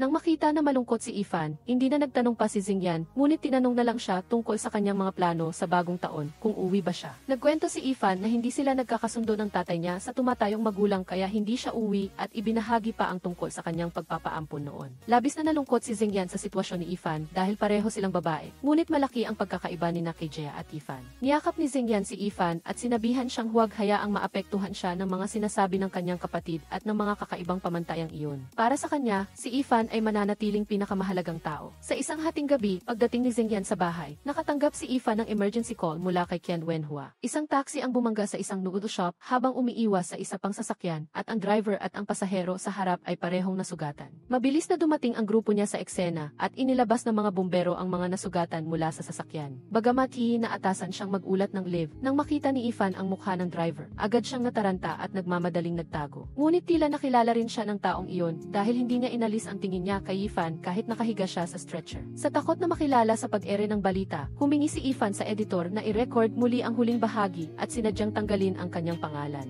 Ang buhay ni Ifan at Xingyan nang magkasama ay napakatamis. Nang makita siyang nagkukulit sa kusina, tumakbo siya upang yakapin siya at tahimik na nangako na magiging mabuti siya rito. Nais lang sana ni Ifan na halikan siya ng bahagya, ngunit hindi pumayag si Xingyan at binalik siya para sa isang mapusok na halik. Pagkatapos, inasar pa niya na masyadong mahina ang kanyang galing sa paghalik, kaya napilitan si Ifan na mag-practice ng paghalik sa salamin. Ipinadala ng kapatid na babae ni Xingyan ang kanyang graduation photo noong kolehiyo at ngayon lang nasilayan ni Wen Ifan ang kagandahan niya na tinaguri ang hot boy noon. Ngunit pinuri pa niya ang kaibigan ni Xingyan na si Duan Jiaxu na sinabing gwapo, may maliwanag na mukha at tiyak na maraming babae ang naghahabol. Agad nagselos si Xingyan at siniraan ang kaibigan niya na mukhang lumana at pagkatapos ay nagdahilan na matutulog na para hindi na ito makita ni Ifan. Naghanda si Wen Ifan ng regalo para sa kanya para sa maagang araw ng mga puso. Ayaw niyang maging katulad ng iba na kumakain sa ilalim ng liwanag ng kandila dahil pakiramdam niya ay espesyal si Xingyan. Nakita ni Xingyan ang bracelet at nagkomento kung bakit pambabae ang binili niyang regalo para sa kanya, ngunit gustong-gusto pa rin niya ito. Ang bracelet ay may maliit na snowflake na may kahulugan ng hamog na nagyelo. Isinuot ni Ifan kay Xingyan ang bracelet at pagkatapos ay pinasuot din niya sa kanya ang bracelet na may maliit na dahon ng mulberry. Hindi lang siya kundi si Xingyan ay naghanda na rin ng regalo para kay Ifan. Ngunit sinabi niya na sira ang kanyang recorder. Pinilit niya itong umuwi at buksan ang recorder upang pakinggan ang kanyang mensahe para sa kanya na umaasang lagi siyang magiging karapat-dapat sa pinakamahusay na mga bagay. Pagkatapos, isinulat ni Ifan sa kanyang diary na labis siyang nagsisisi na itinulak niya ito palayo noon. Dahil dito, hindi niya nasaksihan ang kanyang mga sandali noong kolehiyo. Nais niyang makasama siya sa bawat yugto ng kanyang buhay at ibahagi ang bawat kagalakan at kalungkutan sa darating na mga araw. Gusto ni Ifan na maging extra battery siya ni Xingyan upang mabigyan siya ng buong enerhiya. Noong nakatira pa siya sa dormitoryo ng Yale University, nag-sleepwalk si Ifan. Sa hating gabi, nakatayo lang siya sa harap ng mga kaklase niya. Halos tumalo na ang puso ng mga kasama niya sa kwarto. Ngunit kahit tawagin nila siya, hindi siya tumutugon. Kinabukasan, pagkatapos ng exam, sumali ang buong grupo sa isang social gathering at pilit ding sumama si Ifan. Ang mga lalaki ay nagpakita ng interes kay Ifan, sunod-sunod na nakikipag-usap sa kanya, kaya pakiramdam niya ay nasasakal siya. Sa wakas, naghanap siya ng dahilan upang umalis ng mas maaga, pagkatapos ay naglaro at nakipag-chat sa kanyang kasama, ngunit hindi niya alam na iyon pala ay si Ifan. Pagkatapos ng trabaho, sinabi ni Mu Chengyun sa kanya na ang lahat ng sinabi niya tungkol kay Xingyan sa graduation party ay gawa-gawa lamang niya. Noong panahong iyon, naaalala lang niya na lasing si Xingyan at nagbubulungan na siya ay spare tire ng isang tao. Ngayon, inimbitahan si Xingyan sa kasal ng isang kaibigan noong high school at kasama rin si Duan Jiaxu. Naalala niya ang sinabi ni Wen Ifan noong nakaraang araw na gwapo ito, kaya nainggit siya at gusto niyang magtanong sa ibang kaibigan kung sino ang mas gwapo, siya ba o si Duan Jiaxu. Sa kabilang banda, nakatanggap si Ifan ng tawag mula kay Xingyan at nagmamadaling sumakay ng taxi at umalis nang hindi man lang napansin ang isang pares ng mga mata na nakatitig sa kanya. Ang taong iyon ay ang driver na nagdulot ng aksidente sa noodle shop na lumingon at tumingin sa kanyang DE station. Sa oras na ito, nalaman ng mga kaibigan ni Xingyan na si Wen Yifan ang kanyang kasintahan at hayagan pa siyang nagpahayag ng pagmamahal sa harap ng lahat. Sa sandaling ito, may isang kaibigan ang nagkwento na kanina lang ay nagtanong pa si Xingyan kung sino ang mas gwapo, siya ba o si Duan Jiaxu. Sinabi ni Ifan kay Xingyan na iboboto niya ito. Nagpakita ng pagmamataas si Xingyan at sinabing hindi na kailangan dahil ayaw niyang pahirapan ang ibang tao.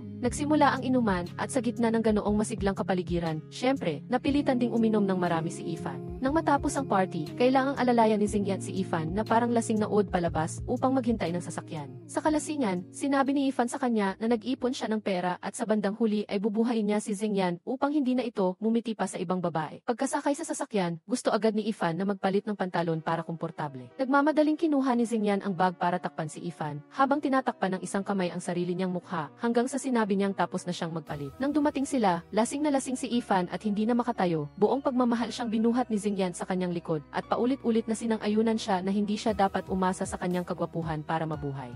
Naikwento niya sa kanya na noong nasa balita pa siya sa EHGE station, lagi siyang sinisiraan ng mga tao sa likod niya dahil iniisip nila na ginamit niya ang kanyang ganda para makuha ang posisyon. Kahit pamagaan at walang direksyon ang pananalita ni Ifan, labis pa ring nasaktan si Xingyan nang malaman niyang nagdusa si Ifan ng husto nitong mga nakaraang taon. Humingi ulit ng tawad si Ifan dahil sa mga masasakit na salita niya noon. Sinabi niyang hindi niya gusto ang ihi at biyu, tanging ang nanyo lang ang may taong mahalaga sa kanya at iyon ay si Xingyan. Kapag nakainom si Ifan, nagiging magulo siya at ayaw umalis. Gusto niyang matulog sa sofa kasama siya. Gayunpaman, sinabi ni Xingyan na hindi maaari dahil lalaki siya, ngunit sa kanyang pagkaantok, hiniling pa rin niya itong tulungan siyang maligo. Pinunasan lang niya ang mukha, naghanda ng damit para kay Ifan, at hinayaan siyang maligo mag-isa. Pagkatapos ay kailangan niyang suyuin si Ifan para pumayag na umakyat sa kama para matulog, at nang aalis na siya, narinig niyang humihingi ito ng tawad ng paulit-ulit dahil sa pag-iwas niya sa kanya noon. Pagkagising niya kinabukasan, doon lang napagtanto ni Ifan na sa huli ay gumapang pa rin siya patungo sa kanya at niyakap siya habang natutulog. Nagdahilan na lang siya na nag-sleepwalk siya, kaya niya nagawa iyon. Kabanata 23. Pumunta si Ifan sa Xingji para hanapin si Xingyan nang hindi inaasahang nakita niya ang nakababatang kapatid ng Chadu, si Xingde, na bumababa mula sa itaas. Sa kabutihang palad, dumating si Xingyan sa tamang oras upang protektahan si Ifan, na nasa takot. Sa sandaling ito, biglang hinawakan ni Xingde ang kamay ni Ifan, at malakas na sinigawan siya ni Xingyan na bitawan ang kamay nito.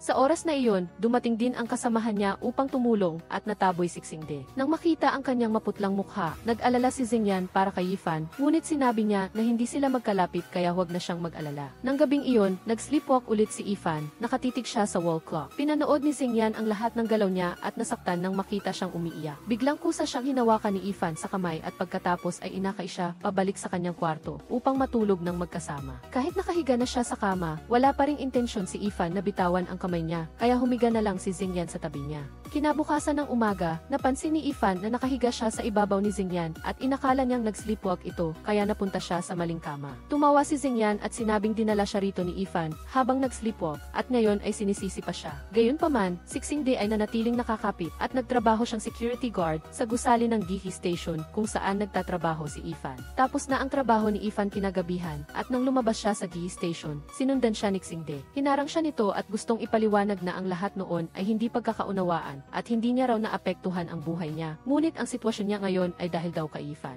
Sinabi pa niya na nahihirapan siya sa pananalapi at gusto niyang tulungan siya ni Ifan, ngunit malinaw na dahil lang iyon sa kanyang pagkagumon sa sugal. Nang aakma siyang tumalikod at umalis, ipinakita ni Xingde ang kanyang tunay na anyo, hinawakan siya, at itinulak siya ng malakas sa dingding, nagbabanta na kung hindi siya susunod sa gusto niya, sasabihin niya sa lahat na inakit niya siya, at gusto pa siyang patayin. Sa sandaling natatakot si Ifan, dumating si Mu Chengyun at ipinaalam sa kanya na hinihintay na siya sa kanyang farewell party. Sa restaurant, hindi niya sinasadyang nakita si Xingyan na naroon din nakita niya na mukhang pagod si Ifan, kaya naghinala siya na may nangyari. Ngunit itinago pa rin ni Ifan at sinabing nasasaktan lang siya dahil nakita niya ang isang batang babae na ginagamot. Biglang nag-text ang nanay ni Ifan, sinasabing si Xingde ay naaksidente sa sasakyan kamakailan at nakabangga ng isang tao. Plano niyang paalisin ito, ngunit ngayon ay nakahanap na si Xingde ng stable na trabaho at nanatili sa kanya. Sinabi pa niya kay Ifan na huwag mag-alala. Nang gabing iyon, umuwi si Xingde at binati si Zhao Yuandong. Pagkatapos makita si Xingde na umakyat sa itaas, partikular na pinaalalahanan ni Zhao Yuandong Yuandong si Kijaya na magsuot ng maayos na damit dahil natatakot siyang may gawin ang lalaking iyon sa kanyang nakababatang anak na babae. Kinabukasan, nagreklamo ang isang customer na ang pagkain sa Zhengje ay nagdulot ng food poisoning. Ang issue sa kaligtasan ng pagkain ay umakit sa investigasyon ng Market Supervision Administration at ang Nanyude Station para mag-intervene. Pagkatapos harapin ang krisis, nakita ni Zhengyan ang anino ni Xingde sa pintuan. Natatakot si Zhengyan na mag-aalala si Ifan, kaya partikular niyang sinabihan si Fuzuang na huwag sabihin kay Ifan. Gaya ng inaasahan, may kinalaman ito kay Xingde. Pagkatapos siyang paalisin sa Zhengje noong nakaraan, nagtanim siya ng sama ng loob at nang maglaro ng baraha ay sinadya niyang maghanap ng taong gagulo. Dahil sa interbensyon ng Market Supervision Administration at sa pag-iingay ng publiko, sinelyuhan ang Zhengje. Nang malaman ni si Qiao ang balita, agad siyang tumawag kay Ifan dahil nagbakasyon siya kamakailan at hindi niya alam ang nangyayari sa DE Station. Sa sandaling iyon, nag-text si Zhao Yuandong, narinig daw niya kay Xingde na ang mga nagpapatakbo ng bar ay hindi magagandang tao at pinaalalahanan niya si Ifan na huwag makisama sa mga walang kwentang tao. Dito, napagtanto rin ni Ifan na tiyak na may kinalaman si Xingde sa nangyari sa bar. Nagpumilit siyang maglakad sa ulan papunta sa bahay ni Zhao Yuandong at seryosong binalaan si Zhao Yuandong at Xingde na huwag siyang isama sa anumang gusto nilang gawin. Hindi pa rin nagtitiwala si Zhao Yuandong sa kanyang anak at ginamit pa ang pabor ng pag-ampon sa kanya upang manumbat. Agad na sumagot si Ifan na ang gastos sa operasyon niya at ang tuition fee ng kanyang anak na lalaki ay binayaran lahat ng kanyang ama at hindi na ito kailanman hiniling na bayaran.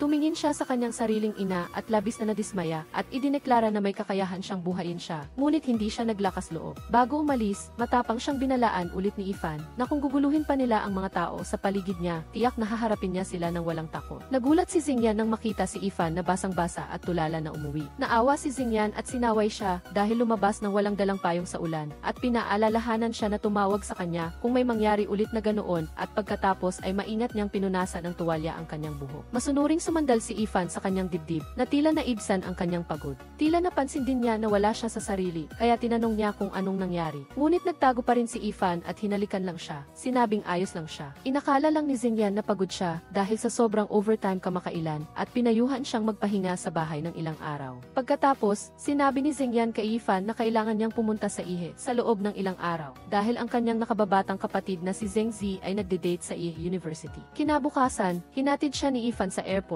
at inakala ni Zhengyan na ayaw lang siyang iwan ni Ifan kahit ilang araw lang siyang aalis. Ngunit hindi niya alam na ito na ang huling paalam ni Ifan para sa kanya. Nang makita siyang nawala na, masakit na bumalik si Ifan sa bahay na puno ng masasaya at maligayang alaala nila, ngunit determinado na siyang umalis upang hindi na siya magkaroon ng problema dahil sa kanya. Bago iyon, bumili na siya ng maraming pagkain ng pusa para ihanda sa bahay at hiniling niya kay si Qiao na pakainin ang pusa para sa kanya. Nakaramdam siya ng masamang pangitain, kaya pumasok siya sa kwarto ni Ifan upang tingnan at totoo nga, lahat ng damit nito ay malinis na naayos. Nagpanik si Qiao at nagmadaling tumawag kay Zhengyan upang magbigay ng balita at agad siyang umuwi upang tingnan. Nakita niya ang isang sulat ng pamamaalam na iniwan ni Ifan para sa kanya. Sa sulat, sinabi ni Ifan na wala siyang dahilan para patawarin siya ni Zhengyan sa pag-alis ng walang paalam, ngunit mayroon siyang hindi maiiwasang dahilan para umalis. Umaasa siyang magiging maayos, ligtas, at masaya si Zhengyan sa mga darating na araw at hiniling din niya na huwag siyang hanapin o alalahanin. Hindi mahanap si Ifan, si Zhengyan ay labis na nag-alala. Humingi siya ng ilang araw na bakasyon kay Suhaoan at nagsimulang baliw na hanapin si Ifan mula sa Nanyu hanggang Ihe at pagkatapos ay sa Beidou. Una, pumunta siya sa istasyon ng pulisya upang hilingin sa kanila na suriin ang contact number ng mga kamag-anak ni Ifan. Ngunit sa huli ay nalaman niya na ang ina nito ay walang pakialam sa pagkawala ng kanyang anak na ikinagulat niya. Hinahanap ni Zhengyan ang lahat ng lugar na dating tinitirhan ni Ifan. Sa Beidou, pumunta si Zhengyan sa bahay ng tiyan ni Ifan, ngunit ang anak lang nito ang naroon. Sinabi ni Wenming na lumipat na ang kanyang ina at tiyuhin sa Nanyu. Nang malaman na umalis ulit si Ifan nang walang paalam, si Wenming ay nag-aatubili na magsalita. Pagkatapos, hindi sinasadya niyang nakita si Xingde na nagtatrabaho bilang security guard sa GE station ni Ifan, kaya naghinala siya. Galit si Zhengyan at pinabilis ang sasakyan, kaya nagulat si Xingde. Ngunit pagkatapos ay nang-asar ito at umalis. Sa oras na ito, dinala na ni Ifan ang kanyang bagahe sa Hong Kong at nanatili siya sa bahay na inbook niya online. Hindi pa rin niya maiwasang mamiss si Zhengyan at nang makita niya ang maraming missed calls mula kay si Qiao, tinawagan niya ito. Sa pamamagitan niya, nalaman ni Ifan na si Zhengyan ay nagdurusa at nalulumbay dahil sa paghahanap sa kanya. Kahit masakit, sinabi pa rin niya kay si Qiao na sabihin kay Zhengyan na ayos lang siya at huwag na siyang hanapin. Sinabi ni si Qiao kay Zhengyan na tumawag si Ifan para magbalita na ayos lang siya, na lalong nagpasakit sa damdamin ni Zhengyan. Nang malaman niya ang marami pang bagay sa nakaraan ni Ifan, lalo siyang naawa dahil sa loob ng 6 na taon, tahimik na nagdusa ng labis si Ifan. Ngayon ay pinili niyang umalis, marahil ay gusto pa rin niyang harapin ang lahat ng mag-isa at hindi siya pinagkatiwalaan na ibahagi ang mga ito sa kanya. Sa kabilang banda, lumipat si Ifan sa isang bagong tirahan. Ang masikip na silid ay nagpaalala sa kanya noong una siyang dumating sa bahay ni Zhao Yuandong na isa ring silid imbakan na puno ng mga gamit. Kinailangan ni Ifan na maglinis ng sarili niyang lugar para matulugan at di nagtagal, lumipat si Xingde sa bahay ni Zhao Yuandong. Sa unang pagkakataon na nakita niya si Ifan, nagpakita na agad siya ng masamang intensyon at kahit habang kumakain ay hindi niya nakalimutang sulyapan ito ng ilang beses. Sa gabi, nag-aaral si Ifan sa kanyang silid, pumasok si Xingde nang hindi man lang kumatok at umupo sa tabi niya. Sinabi niyang gusto niyang tingnan ang kanyang takdang aralin at nagdahilan upang tapikin ang balikat niya na ikinakaba ni Ifan sa takot. Sa kabutihang palad, umuwi si Zhao Yuandong sa tamang oras at nang marinig nito ang ingay, lumabas si Xingde. Bagamat hindi nakatira sa isang bahay na may panganib, sa kabutihang palad, si Xingyan ay naging parang isang maliit na araw na nagbigay liwanag sa kanya. Nagsumikap pa nga sila para matupad ang pangakong makapasa sa entrance exam sa Nanyu University dahil ayaw niyang manatili sa isang lugar na puno ng kalungkutan. Dahil kailangan niyang mag-aral para sa pagsusulit, sinabi ni Ifan kay Xingyan na huwag na munang magpabalik-balik at magkita na lang sila kapag may admission notice na. Noong araw na iyon, sinamantala ni Xingde ang pagkakataon na walang tao sa bahay para lokohin si Ifan na lumabas ng silid at sinamantala niya ang paghahanap niya ng pampalasa para gumawa ng masama. Takot na takot si Ifan at nagpumiglas para umiwas at sa sandaling iyon, bumalik si Zhao Yuandong at ang kanyang asawa. Napansin nila kung anong nangyayari, ngunit hindi man lang nagreaksyon.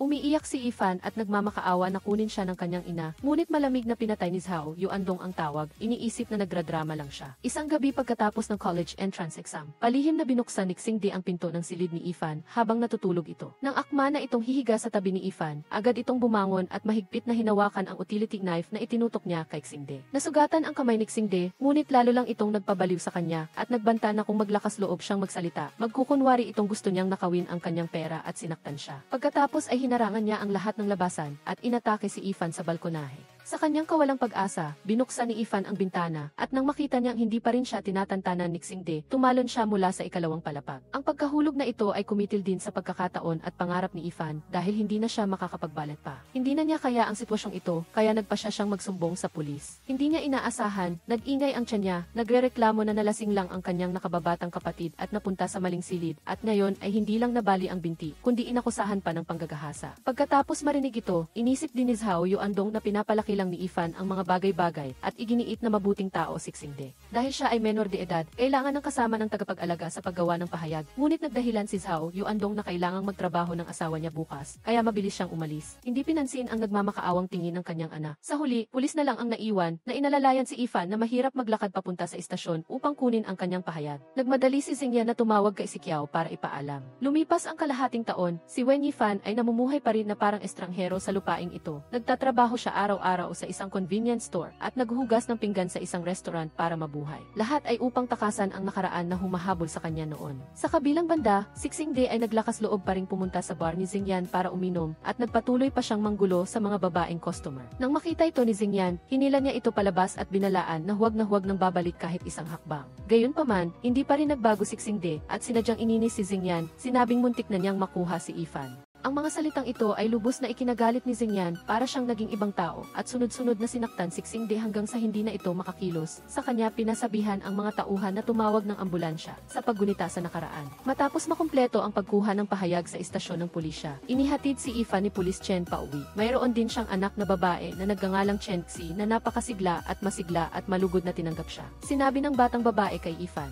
na maraming babae rin ang pumunta sa kanilang bahay noon. Kahit na noong dumating sila, lahat ay malungkot ang mukha. Ngunit nang umalis sila ay masaya silang lahat kaya ipinangako niya kay Ifan na tiyak na pasasayahin niya ito. Habang kumakain biglang naalala ni Chen Xi ang tungkol sa pagpapalit ng kagustuhan sa kolehiyo dahil gusto niyang mag-aral sa parehong paaralan ng kanyang male god. Nang makita ito, humiram din si Ifan ng computer niya para palitan ang kanyang kagustuhan dahil gusto niyang pumunta sa isang lugar na walang nakakakilala sa kanya. Sa oras na ito, sugatan ang buong katawan ngunit nagpumilit si Xingyan na huwag pumunta sa ospital. Pagkatapos niyang mag-apply ng bandage, lumabas siya at nakita niya si Siang lang na naghihintay sa sa kanya upang sabihin sa kanya na si Ifan ay nasa Hong Kong at ang tungkol sa pagbabago ng kagustuhan sa kolehiyo noon ay gawa-gawa lamang niya. Hindi alam ni Ifan ang dahilan kung bakit siya nagpalit ng kagustuhan sa kolehiyo ng Yi. Ngunit maaaring may kaugnayan ito kina Zhao Yuandong at Xingde. Nang malaman ang balitang ito, agad na lumipad si Xingyan sa Hong Kong at sinundan ang bakas ni Xianglang upang hanapin ang kinaroroonan ni Ifan. Mula sa may-ari ng bahay, nalaman ni Xingyan na nagpalit ng apelyido si Ifan at naging Zeng at nahihirapan sa buhay. Matapos ang ilang araw na walang saysay na paghahanap at dahil na rin sa nagmamadali ang proyekto sa trabaho, napilitan si Xingyan na bumalik sa Nanyu. Gayunpaman, humingi siya ng tulong kay Xianglang at nagpasalamat din kina Lolo at Lola Suhao na nabantayan siya. Samantala, nagtrabaho si Ifan bilang guro sa ballet class na napuntahan niya noong nagtatrabaho siya sa Hong Kong dati matapos malaman ang balita tungkol kay Ifan. Lihim na nagpunta sina si Qiao at Suhao sa Hong Kong nang hindi alam ni Xingyan para hanapin si Ifan at nagpa siya silang mag-book ng isang silid para manatili. Napansin ni si Qiao na pamilyar si Suhao sa receptionist at pagkatapos siyang tanungin, ipinaliwanag ni Suhao na hindi siya kailanman naglakbay kasama ang kanyang kasintahan dahil ang paglalakbay ay nangangahulugang manirahan ng magkasama araw at gabi. Kung magkaiba ang values at daily habits, madali itong makakaapekto sa relasyon. Ngunit kapag kasama niya si Qiao, pakiramdam niya ay napakakomportable niya. Kahit na magkatabi sila sa pagtulog, palaging pinaalalahanan ni Suhao ang sarili na huwag lumampas sa mga limitasyon. Ngunit si Qiao mismo, parang isang gutom na lobo, ang humalik sa kanya at gustong magkasama sila. Niyakap ni Suhao ang babae ng ilang sandali at hindi napigilan ang sarili na idiin si Qiao pababa at halikan siya ng maalab. Sa mahalagang sandali, bigla niyang napagtanto na hindi pa niya nagamit ang tatlong lobo. Kaya umupo silang dalawa sa gilid ng kama at naghintay ng bukang liwayway ng napaka-inosente. Nang magmodelo si Ifan ng footwork para sa mga mag-aaral, lagi siyang tila hindi natural sa paglapag ngunit tumanggi siyang aminin na mayroon siyang pinsala sa paa. Niyaya si Ifan ng kasamahan niyang si Ansen na kumain at sinabihan siya na pagkatapos ng mga paghihirap ay darating din ang kaligayahan na lubos na nagpagaan ng kanyang pakiramdam. Nagtiyaga sina si Qiao at Suhao na maghintay. At sa wakas ay nakita nila si Ifan na dumaan. Labis na natuwa si Qiao at agad siyang yumakap kay Ifan pagkatapos makipag-usap tungkol sa lugar kung saan sila kakain ni si Qiao. Kinuha ni Ifan ang lumanyang telepono mula sa maleta at napansin na mayroong maraming sunod-sunod na mensahe. Bukod sa mensahe ni Xingyan, mayroon ding mensahe mula kay Xingde. Ngunit sa pagkakataong ito, hindi na nakitaan ng takot ang kanyang mga mata. At diretsong nag-text si Ifan kay Xingde na hindi na siya tatakas pa.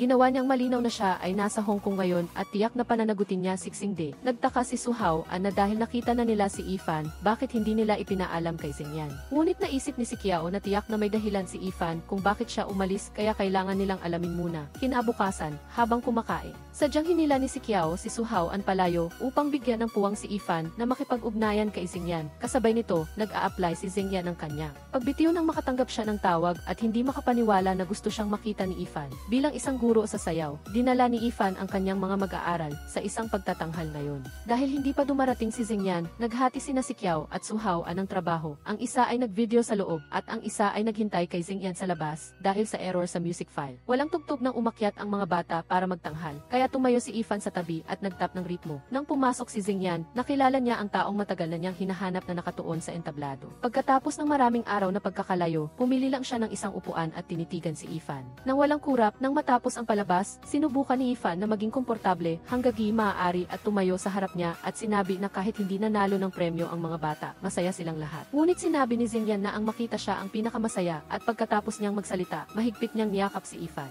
Matagal nang hindi nagkita, si Ifan ay nag-aaral at nagtatrabaho ngayon. Matapos pag-isipan ng mabuti, determinado siyang sabihin kay Xingyan ang dahilan ng kanyang pagkawala. Pagkatapos ay nag-book si Ifan ng hotel room para kay Xingyan, na may 2 kama sa loob at hindi na siya nagtago pa at ikinuwento ang lahat. Lumabas na nasugatan ang kanyang paa nang tumalon siya mula sa gusali para takasan si Xingde. At ngayon ay bumalik ito dahil sa pagsasayaw at sa muli nilang pagkikita ni Xingde sa Nanyu. Nang marinig ang pagkukwento ni Ifan sa nahihiyang paraan ng kanyang pinagdaanan, masakit ang loob ni Xingyan at niyakap siya ng mahigpit. Sa loob ng maraming taon, mag-isa niyang dinadala ang lahat. Walang sinumang kumakampi sa kanya, mabuti na lang at kasama na niya ito ngayon. Sinabi ni Ifan na talagang nag-apply siya sa Nanyu University noong una at hindi niya sinasadyang saktan si Xingyan. Ang dahilan kung bakit siya laging umiiwas ay dahil pakiramdam niya ay hindi siya karapat-dapat sa kanya. Sinabi ni Xingyan na ang pinapansin lang niya ay ang pinakamahusay na tao at si Ifan ang pinakamahusay sa kanyang puso. Ang pinapahalagahan lang niya ay si Ifan. Umiyak din si Ifan at umamid na sa loob ng maraming taon ay wala siyang ibang minahal, mariing sinabi ni Zeng. Yan kay Ifan na walang dapat ikahiya sa kanyang pinagdaanan, dapat siyang mamuhay sa ilalim ng sikat ng araw, at ang isang salot tulad ni Xingde ang dapat na magtago sa kanal. Matapos sabihin ang lahat ng mga salitang matagal nang nakatago sa kanyang puso, gumaan ng husto ang pakiramdam ni Ifan. Bigla, sa sandaling ito, napansin ni Ifan ang sugat sa mukha ni Xingyan. Tinanong niya, ngunit sinabi lang ni Xingyan na nadapa siya. Sa sandaling ito, tinitigan niya ang mukha ni Ifan at hindi na nakapagpigil pa at niyakap at hinalikan si Ifan ng buong pag-ibig. Kinabukasan, habang kumakain, masayang sinabi ni Ifan na uwi na siya at masaya ang lahat para sa kanya. Pagkatapos, dinala niya si Xingyan sa kanyang tirahan upang mag-impake. Kahit na matagal na siyang nasa Hong Kong, kakaunti ang kanyang bagahe. Alam ni Xingyan na hindi niya gusto ang pamumuhay sa lugar na ito, kaya pumunta siya roon upang sunduin siya at iuwi sa kanilang bahay. Nakipagkita si Ifan sa kanyang kasamahan na si Sudian para magpa-beauty. At pinayuhan siya nito na bumalik sa istasyon ng Sisi para magtrabaho. Sa ngayon, gusto ni Ifan na kunin ang opinyon ni Xingyan at ipinahayag niya ang kanyang matinding suporta para ipagpatuloy niya ang kanyang paboritong trabaho. Si Ifan ay maaari na ngayong makapag-relax ng madali mula sa kanyang stress. At ang kanyang sleepwalking ay bumuti na rin. Pagkatapos makumpirma sa doktor, bumalik siya sa istasyon ng Gifi at sinalubong ng kanyang malalapit na kasamahan. Ang kanyang unang trabaho pagbalik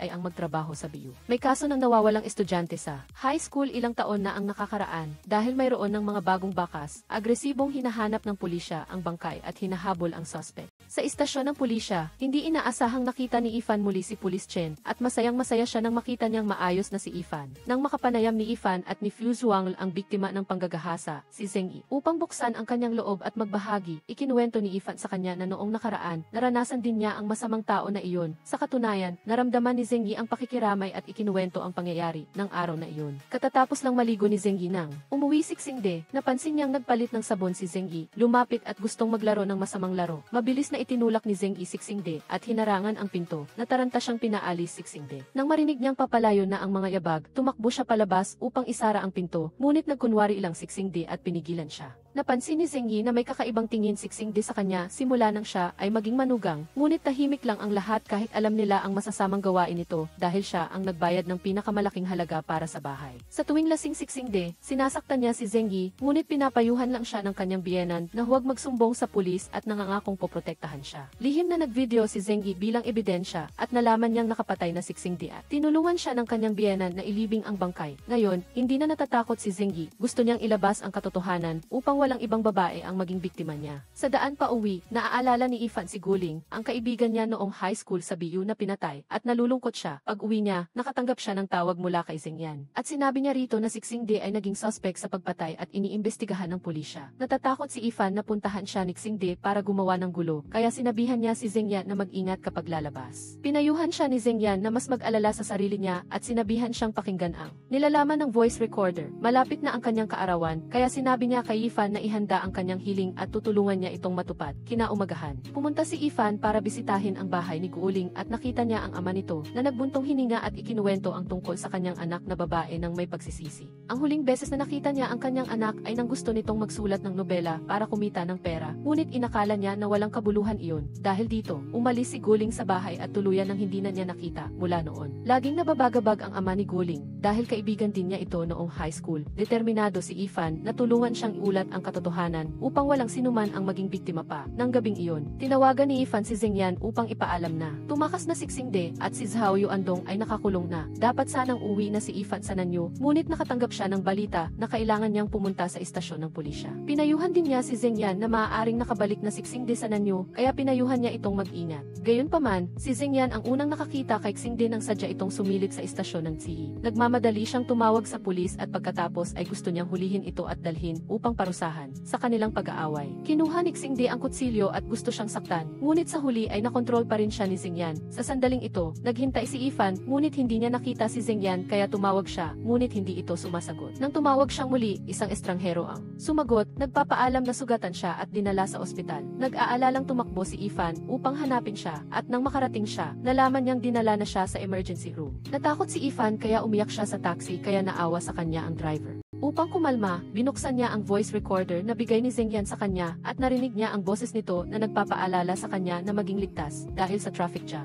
Naglakad na lang si Ifan papunta sa ospital nang bigla siyang tawagan ni Xingyan. Ipinaalam niya na kaunti lang ang kanyang sugat at naghihintay siya sa ospital para kunin ang kanyang pahayag ng pulisya. Nang dumating si Ifan ay nakita niya itong nakahiga sa kama ng ospital. 8 tahi ang sugat ngunit naglakas loob pa. Ring sabihin sa kanya na gasgas lang iyon sa balat. Galit si Ifan at sinigawan niya ito kung bakit siya nangahas na hulihin si Xingde. Xingde dahil ayaw niyang magkaproblema ito dahil sa nangyari. Naniniwala si Xingyan na ang paghuli niya kay Xingde ay patunay na naprotektahan niya ito at nabigyan niya ng hustisya ang ibang mga babae. Nang una, mahal niya si Ifan kahit na may kaunti siyang pag-aalay, yumuko siya para sa kanya, ngunit madali siyang natalo ng kanyang mga salita. Minsan, ay gusto na niyang iwan siya, ngunit natanto niyang hindi niya ito magagawa, gayunpaman. Dahil sa pride, hindi siya nagkusa na hanapin siya noon, kaya nagsisisi siya ngayon. Masaya siya dahil nasa kulungan na si Xingde, kaya mula ngayon, ang buhay ni Ifan ay puno na ng liwanag. Ang pagtingin sa sugat ni Xingyan ay nagdulot ng sakit kay Ifan. Pakiramdam niya ay palagi siyang malas at sinabi sa sarili na siguro ay may utang siya sa kanya sa nakaraang buhay, kaya ngayon ay nandito siya upang pahirapan siya. Sabi ni Xingyan, nabayaran na niya ang utang niya at ngayon gusto niyang mas maging mabait sa kanya si Ifan. Nagulat si Ifan at nagtanong kung ano ang utang niya sa kanya. Hindi nag-atubiling sumagot si Xingyan na may utang siya sa kanyang isang asawa at inalok ang sarili sa kanya. Natuwa si Ifan at pumayat. Pagkatapos ay umidlip si Xingyan sa balikat ni Ifan at lihim na nangako si Ifan na poprotektahan niya ito ng mabuti. Pag-uwi, labis na nag-alala si Ifan kaya sinundan niya ito at ayaw siyang iwan. Gusto pa niya itong paliguan. Kahit tumanggi si Xingyan at pinayuhan siyang matulog, determinado pa rin si Ifan na tulungan siya. Maingat niyang pinunasan si Xingyan kaya labis itong nahiya. Nang gabing iyon, nag-post si Ifan ng balita na si Xingde at Zhao Yuandong ay nahuli na at haharap sa nararapat na parusa ng batas. Lumabas na ng gabing iyon, malungkot na umakyat sa bundok si Guling at sinundan siya ni Xingde, kinausap at pagkatapos ay ginawa ang masama sa kanya. Pagkatapos, humingi siya ng tulong kay Zhao Yuandong na magdala ng mga gamit para ilibing ang bangkay ni Guling. Kahit na takot si Zhao Yuandong, tinulungan pa rin niya si Xingde dahil sa pagmamahal sa kanyang nakababatang kapatid. Sa sandaling ito, napagtanto rin ni Xingde ang kanyang mga pagkakamali at humingi ng tawad sa lahat. Sa huli, nahatulan si Xingde ng kamatayan at si Zhao Yuandong ay nahatulan ng 3 taong pagkakakulong dahil sa pagtulong kay Xingde na magtago ng ebidensya ng krimen. Nakahinga ng maluwag si Ifan dahil sa wakas ay natapos na ang madilim na bahagi ng kanyang buhay. Naalala niya ang kanyang high school days at pinuri niya ang kanyang sarili dahil sa pagiging napakatapang. Tinawagan din ng ama ni Guling si Ifan para magpasalamat sa pagtulong sa kanyang anak na malaman ang katotohanan. Sinabi ni Ifan na iyon ang dapat niyang gawin at hindi lang iyon nakatulong kay Guling kundi sa kanya rin. Pagkatapos ng trabaho, sinundo ni Ifan si Xingyan at nakita niyang may kasama siyang isang babae. Sinabi ni Xingyan na gustong pauwiin ng kanyang nakababatang kapatid si Ifan sa bahay nila sa weekend, ngunit hindi pumayag si Ifan dahil nagsiselo siya. Pagkatapos, tinanong ni Ifan si Xingyan kung gusto ba nitong sumama sa kanya sa ibang lugar para magsimula ng bagong buhay. Napagtanto ni Xingyan na ito ang dahilan kung bakit siya umalis ng 2 beses nang walang paalam. Ipinaliwanag ni Ifan na ang unang pagkakataon ay dahil sa tingin niya ay hindi siya karapat-dapat sa kanya at ang pangalawang pagkakataon ay dahil ayaw niyang saktan siya ni Xingde.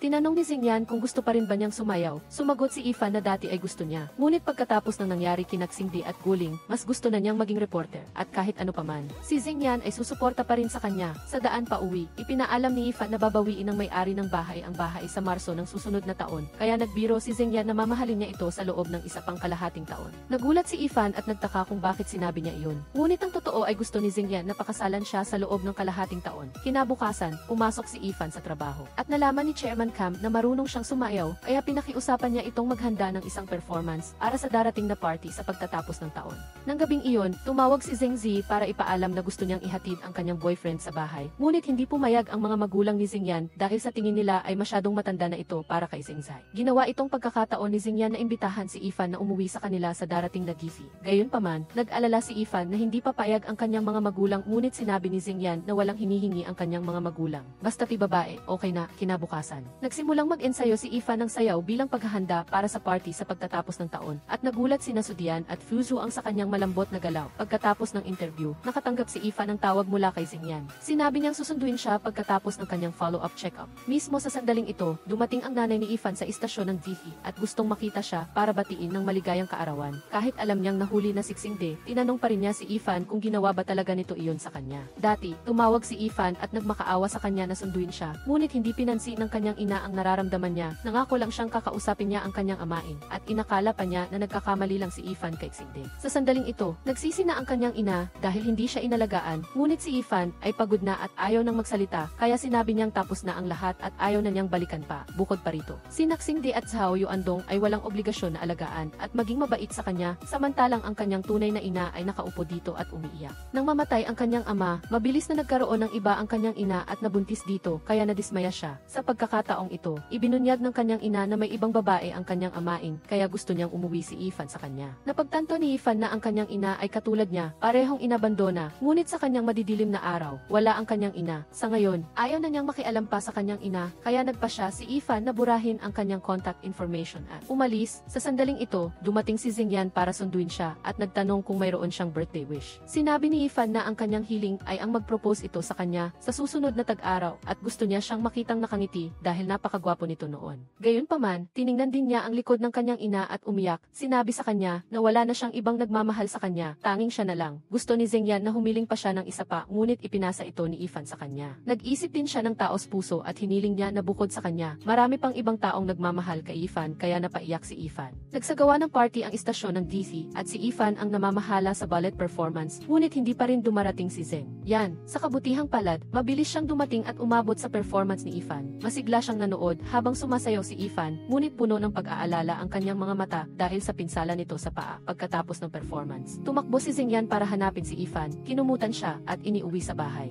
Hindi man lang siya nagbukas ng ilaw at mabilis niyang itinulak si Ethan sa dingding at hinalikan ito. Sabi ni Xingyan, gusto lang niya itong itago para sa sarili niya at ayaw niyang makita ng sinuman ang kanyang pagningning. Pagkatapos, sinabi niyang oras na para magbayad ng utang at binuhat siya papasok sa silid at nagkaroon sila ng maalab na gabi. Mula ng una nilang pagkikita, naramdaman na ni Xingyan ang pag-ibig kay Wen Yifan sa unang tingin. Nagkunwari pa siyang nagbabasketball para makuha ang atensyon nito at ngayon, kaya na niyang dalhin si Ethan sa bahay nila para ipakilala sa kanyang mga magulang. Natatakot pa si Ethan at gustong maging perpekto sa harap ng kanyang magiging biyenan kaya bumili siya ng regalo para sa pamilya. Natatakot pa si Ethan na baka hindi siya magustuhan ng pamilya ni Xingyan, ngunit nang makita niya kung gaano kasaya at natural ang pamilya nito, gumaan ang kanyang pakiramdam. Gayunpaman, nakaramdam siya ng inferiority at naisip niya na kung hindi niya nakilala si Xingyan, tiyak na magiging mapayapa at maganda ang buhay nito. Hindi ganoon ang iniisip ni Xingze dahil salamat kay Ethan, ang kanyang kuya, na dating pinakamahina sa klase ay nagpursige sa pag-aaral para makapasok sa Nanyu University. Kinilabutan pa si Xingzai dahil sa panahong katatapos pa lang niya ng pag-aaral, para siyang kaluluwang walang katawan at walang sigla.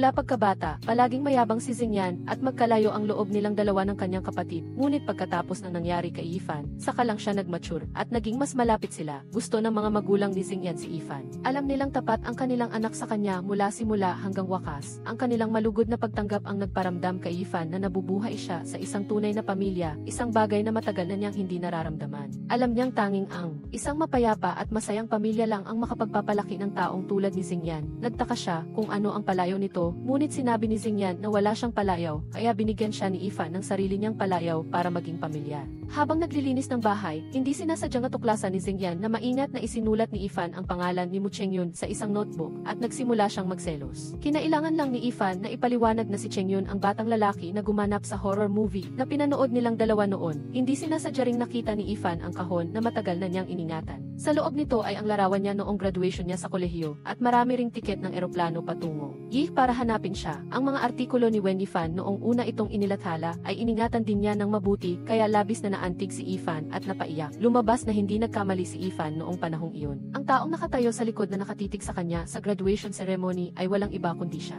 Dahil sa pagkakasala, umamin si Ethan na minsan ay nagkunwari siyang nag-sleepwalk para yakapin siya, na ikinatawa ni Xingyan. Nangako siyang mabubuhay siya ng mas matagal kaysa sa kanya ng 6 na taon, para mahalin niya ito ng isa pang 6 na taon at makabawi sa kanyang mga tahimik na araw noon. Sinabi ni Xingyan na sa susunod na buhay, mahalin niya muna siya ng 6 na taon. Pagkatapos ay tutuparin niya ang kanyang hiling at magsasama silang dalawa, katulad ng ngayon, sa pagbisita sa bago nilang bahay. Nagulat si Wen Yifan nang makita niyang ang loob ay eksaktong katulad ng saluman nilang bahay. Ngunit ang pagbabago ay matutulog na siya sa iisang silid kasama nito.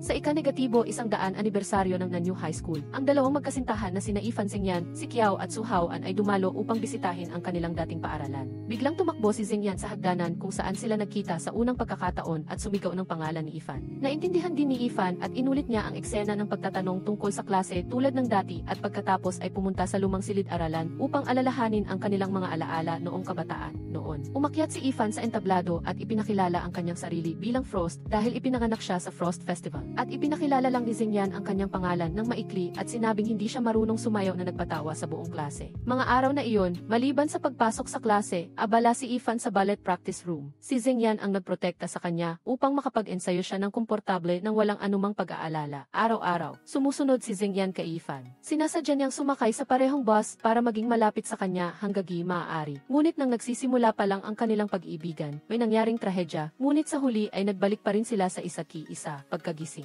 nagulat si Ifan nang makita si Xingyan na nakasuot na ng school uniform. Naghanda pa ito ng tula sa pisara para sa kanya. Nagpanggap din sina Suhao-an at si Kiao at umupo sa klase kasama silang dalawa. Pagkatapos ay ipinakita nila kay Ifan ang panayam ng mga kaibigan ni Ifan tungkol sa kanilang mga pananaw sa relasyon nilang dalawa. Sa una ay tumawa pa si Ifan, ngunit maya-maya ay napaluha siya nang marinig niyang ikinuwento ng kanyang mga kaibigan ang paghabol ni Xingyan sa kanya na labis na nakaantig sa kanya. Mas lalong nakakaantig na ngayon ay hindi na siya nag-iisa, kundi maraming tao ang sumusuporta sa kanya, at lalo na si Xingyan. Matapos ang video, binigyan niya si Ifan ng bukwet ng Dancing Lady Orchids dahil sa kanyang mga mata. Si Ifan ay parang isang maliit na paru-paro na sumasayaw, na palaging nagniningning ng husto. Nagbigay pa si Xingyan kay Ifan ng isang music box. Sa loob ay isang ballet dancing doll, ngunit hindi niya ito mapapaikot. Malas dahil naubos ang baterya. Nangako si Xingyan na sa sandaling makasama niya ito. Lahat ng kanyang mga hiling ay magkakatotoo. Sa huli, sa ilalim ng kahon ay ang singsing na gagamitin niya para mag-propose kay Ifan. Masaya si Ifan na tumango at pumayag, at pagkatapos ay naghalikan silang dalawa, na nagpula sa mata ni na si Kiao at Suhao-an at nagpalingon sa kanila.